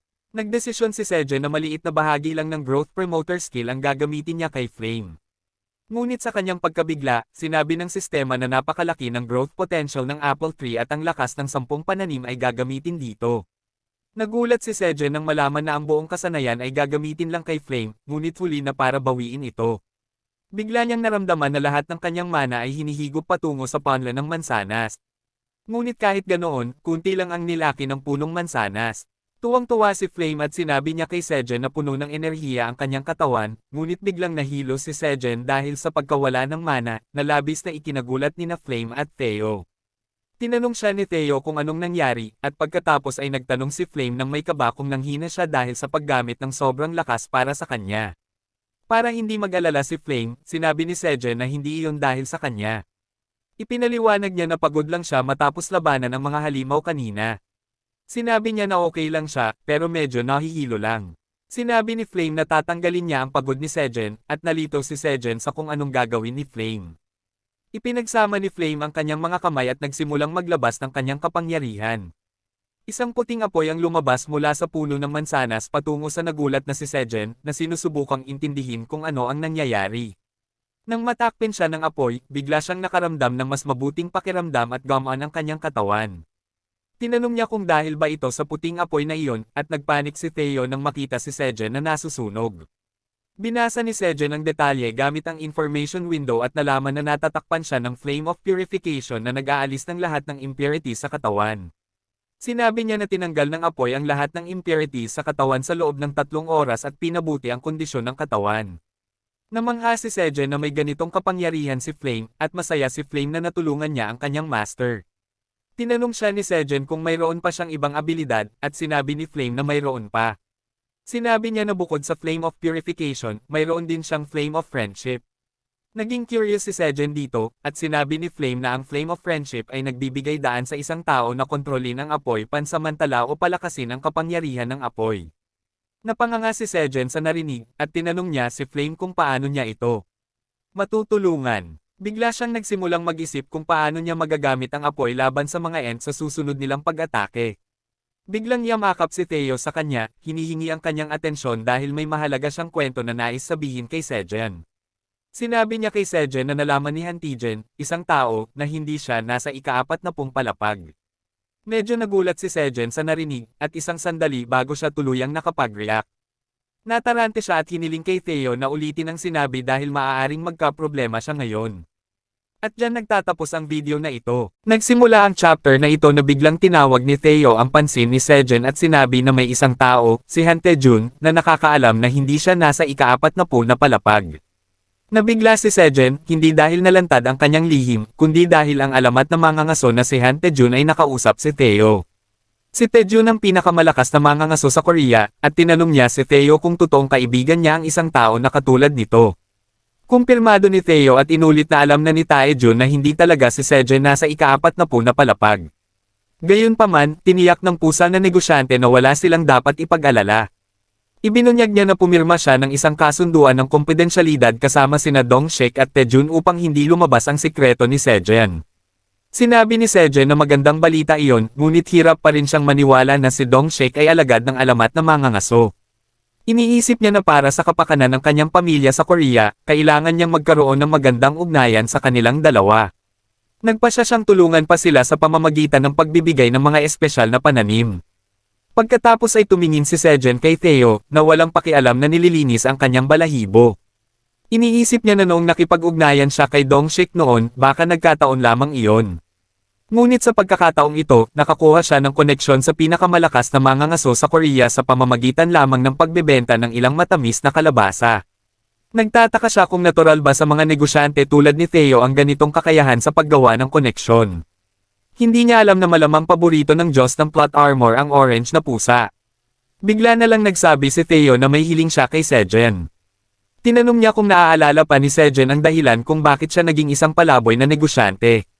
Naalala ito ni Sejen at sinabi na dahil ito sa isang lalaking nagngangalang Orin na nagnakaw ng kanyang nobya. Sumang-ayon si Theo at masiglang ipinaliwanag na nakita niya si Orin sa merkado kanina, at isa na rin siyang palaboy na negosyante. Sigaw ni Theo na naloko si Orin ng mga panlilinlang ni Skerem, minamaliit siya, at tinawag pa siyang masama sa harap ng lahat. Bahagyang kumalma si Theo at sinabi na tulad ng naloko siya noon. Ngayon, si Orin ay nagdadala ng mga walang kwentang gamit mula sa labas ng tore. Pupunta siya ngayon sa ika-79 na palapag upang mag-alok ng mga ito sa hari ng Minotaur. Nagulat si Sejen sa narinig. At pagkatapos ay humiling si Theo na iganti siya kay Oren. Pinag-isipan ito ni Sejen at inulit ang kwento ni Theo. Mukhang tuturuan nga niya ng leksyon si Orin, ngunit hindi lang para kay Theo. Mukhang may bagong empleyado na naman sa kumpanya ni Sejen.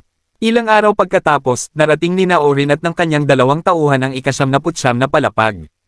Mahaba na ang kanilang nilakbay, at sobrang pagod na sila. Habang pinupunasan ni Orin ang kanyang pawis, tinanong niya kung ano bang meron sa ika-79 na palapag dahil parang wala naman doon. Tinanong niya ang unang tauhan kung may dala ba silang kahit ano. Sagot ng una, wala silang natira dahil nagastos na nila lahat ng pera nila kanina. Ipinaliwanag niya na pagkatapos magbayad ng bayad sa pagparehistro bilang negosyante at bumili ng mga gamit. Binili nila ang lahat ng gamit ni Skerem at kung ano mang natira. Ginastos nila sa alak para ipagdiwang ang kanilang inaakalang tagumpay. Dahil doon, wala na silang pera para bumili ng mga pangangailangan sa paglalakbay tulad ng pagkain at tubig. Sa narinig, bumagsak sa lupa ang pangalawang tauhan at sinabi na mamamatay sila sa gutom doon.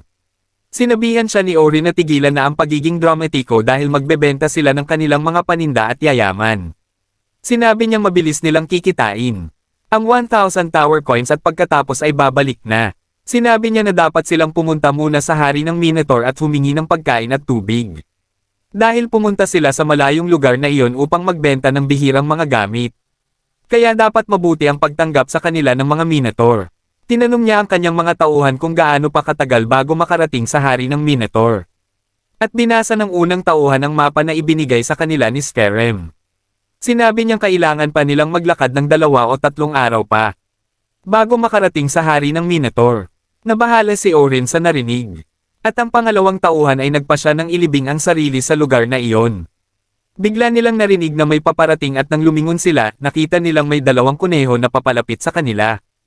Ang 2 kuneho na iyon ay sina Og Chunky Rabbit at ang pangalawang Chunky Boy na nagbebenta ng tubig. Nagmamadali sina Orin at ang kanyang mga tauhan papunta sa kanila. At sumigaw na sila ay maliligtas na. Tuwang-tuwa silang makakita ng mga negosyante doon at humingi agad ng tubig. Ngunit sinabi ni Chunky Rabbit na ang isang bote ng tubig ay nagkakahalaga ng 0.5 tower coins. Nabigla si Orin sa presyo. Pero sinabi ni Chunky Rabbit na tingnan muna ni Orin ang paligid at mapagtanto kung gaano kahirap makakuha ng tubig sa lugar na iyon. Wala namang nasabi ang grupo ni Orin, pero uhaw na sila. Ito ang tamang oras para ipakita ni Chunky Rabbit ang kanyang husay sa pag-arte. At tinanong niya si Orin kung siya ba ang negosyanteng bisita ng hari ng Minotaur. Agad namang sumang-ayon si Orin, sinabing magbebenta sila ng bihirang mga gamit sa hari ng Minotaur. Sinabi ni Chunky Rabbit na hindi niya alam na sila pala ang bisita ng hari ng Minotaur. At dahil doon, pumapayag silang bumili ng tubig sa utang. Tuwang-tuwa si Orin sa narinig. Pero naglabas si Chunky Rabbit ng papel at ibinigay ito kay Orin at sa kanyang mga tauhan. Tinanong ni Orin kung ano iyon. At sinabi ni Chunky Boy na iyon ay ang kontrata ng garantiya para sa outstanding payment. Sinabi niya na kailangan nilang bayaran ng 10 beses ang presyo ng kanilang utang. Kailangan nilang bayaran ang kanilang pagkakautang sa loob ng 3 araw. Nabahala si Orin sa narinig at sinabing ito ay isang malaking panloloko. Sinabi niyang kahit ang kuneho ay dapat maintindihan na labis naman ang 10 beses na halaga. Sinabi ni Chunky Rabbit na kailangan nilang gawin iyon dahil ang ika-9 na palapag ay isang malupit na lugar. At maraming tao na may outstanding payment noong nakaraan ay tumakas. Pagkatapos ay sinabi ni Chunky Rabbit kay Orin na kung hindi niya mababayaran ang pera, pwede niyang bayaran ito gamit ang kanyang katawan sa hinaharap. Nabahala si Orin sa narinig dahil, bilang isang pusa mula sa isang kilalang pamilya, tinutulan niyang gamitin ang kanyang katawan bilang pambayad. Sinabi niyang hindi naman aabot sa ganoon dahil magbebenta sila ng kanilang produkto sa loob ng 3 araw. At babayaran ng buo ang halaga. Pumirma siya sa kontrata at sinabihan ang kanyang mga tauhan na ilagay lahat ng bote ng tubig sa kanilang mga dala. At pagkatapos ay umalis ang 3 pusa. At sinabi ni Orin sa mga kuneho na bumalik sila pagkatapos ng 3 araw para kunin ang kanilang pera. Pinanood sila ng mga Chunky Brothers na umalis. Habang kumakain ng carrot ang Og Chunky Boy at sarcastic na hiniling na yumaman sila. Kinabukasan, naubos na halos lahat ng tubig ng mga pusa habang naglalakbay. At kalat-kalat na ang mga bote sa paligid na parang mga walang pakialam. Hindi na ako magugulat kung sisingilin sila ni Sejen ng multa dahil sa pagtatapon ng basura. Ininom ni Oren ang huling bote ng tubig niya at sinabi niyang mas lalo siyang nagugutom pagkatapos uminom ng tubig. Humingi siya ng tubig sa kanyang tauhan, ngunit sabi ng tauhan na iyon na ang huling bote niya at tinitiran niya ito para mamaya. Pinilit ni Oren ang tauhan, ipinapaalala na siya ang boss, at inagaw ang bote, kaya napaiyak ang kawawang pusa. Habang iniinom ni Oren ang tubig, napansin ng pangalawang tauhan ang isang bagay na hindi kapani-paniwala at agad na binalaan siya. May maliit na kubo sa di kalayuan na may usok na lumalabas dito, at napasigaw ang pusa na baka iyon ay isang restoran. Sumingot si Oren sa paligid para alamin kung ano ang niluluto, at naamoy niya agad ang inihaw na isda na nagpaluwa ng kanyang laway. Dali-dali siyang tumakbo papunta sa impromptu na restoran na pinamamahalaan ng Sickle Rabbit at iba pa.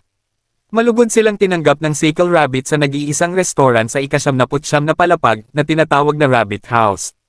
Inimbitahan ng 2 kuneho na nakadamit pang waiter ang mga pusa na pumasok at agad nilang hiniling ang inihaw na isda.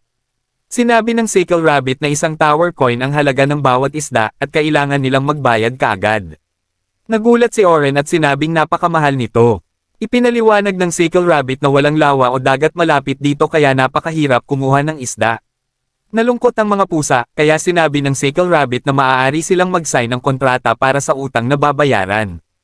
At kung hindi nila mababayaran sa loob ng 3 araw, kailangang magbayad sila ng 10 beses na halaga o magtrabaho sa katawan nila bilang kabayaran. Agad na kinuha ni Oren ang kontrata mula sa kamay ng kuneho bago pa man matapos nito ang pagsasalita. Nilagdaan niya ang kontrata at sinabing simulan na ang pagluluto. Natutuwa ang Sickle Rabbit at agad na nagsimulang magluto. Iniihaw niya ang isda sa harap ng mga pusa na hindi mapigilan ang pagtulo ng laway. Pagkatanggap ng mga pusa ng isda, agad nila itong sinunggaban. Ngunit hindi sila nasiyahan sa kaunting iyon, kaya inihaw pa ng Sickle Rabbit ang ilang pusit para sa kanila. Kinain ng mga pusa ang mamahaling pagkain ng walang pakialam, at matapos mapuno ang tiyan, humiga sila sa banig ng sibuyas. Hindi na sila makagalaw dahil sa sobrang kabusugan, at sinabi ni Oren na kailangan na nilang pumunta at ibenta ang kanilang mga paninda sa Minotaur King. Ngunit nagtanong ang mga tauhan niya, at sinabi ni Oren na matulog muna sila sandali, na 1 oras lamang ang ailalaan nila. Subalit agad silang nakatulog ng mahimbing, at hiniling ng Sickle Rabbit na maganda ang kanilang panaginip habang siya'y umaalis. Maya-maya, nagising si Oren dahil sa maliwanag na sikat ng araw at tumayo, hinihilod ang kanyang mga mata, nagtatanong kung saan napunta ang lilam. Gising na ang pangalawang tauhan at nanginginig sa takot habang sinasabi kay Oren na malaki ang kanilang problema. May isang itim na Minotaur sa harap nila, at sumigaw si Oren. Tinanong ng Minotaur kung sila ang mga taong naghahanap sa kanilang hari. Lubos na natakot si Oren at ang kanyang mga tauhan. Sa nanginginig na tinig at luha sa kanyang mga mata, sinabi niya na sila ay mga naglalakbay na mga ngalakal at nakiusap na huwag silang saktan. Ipinakita niya ang kanyang badge bilang patunay, ngunit sinabi lamang ng Minotaur na sumunod sa kanya dahil dadalhin niya sila sa kanilang hari. Biglang nagbago ang mood ni Oren nang mapagtanto niyang ang mga Minotaur ay naroon upang gabayan sila papunta sa hari, at naisip niyang napakaswerte nila. Sa waypoint papunta sa ika-79 na palapag, nakatayo ang Minotaur King sa kanyang upuan. Nasa kanyang posisyon, si Oren, kasama ang waypoint sa background at 2 linya ng Minotaur sa kanyang harapan. Kung hindi pa sapat ang setting na ito upang takutin ang 3 pusa, malakas na sumigaw ang Minotaur King, tinatanong kung sila ang mga taong pumunta rito upang hanapin siya. Bagamat takot na takot, sinabi ni Oren sa Minotaur King na pumunta sila rito upang magbenta ng ilang napakabihirang mga bagay.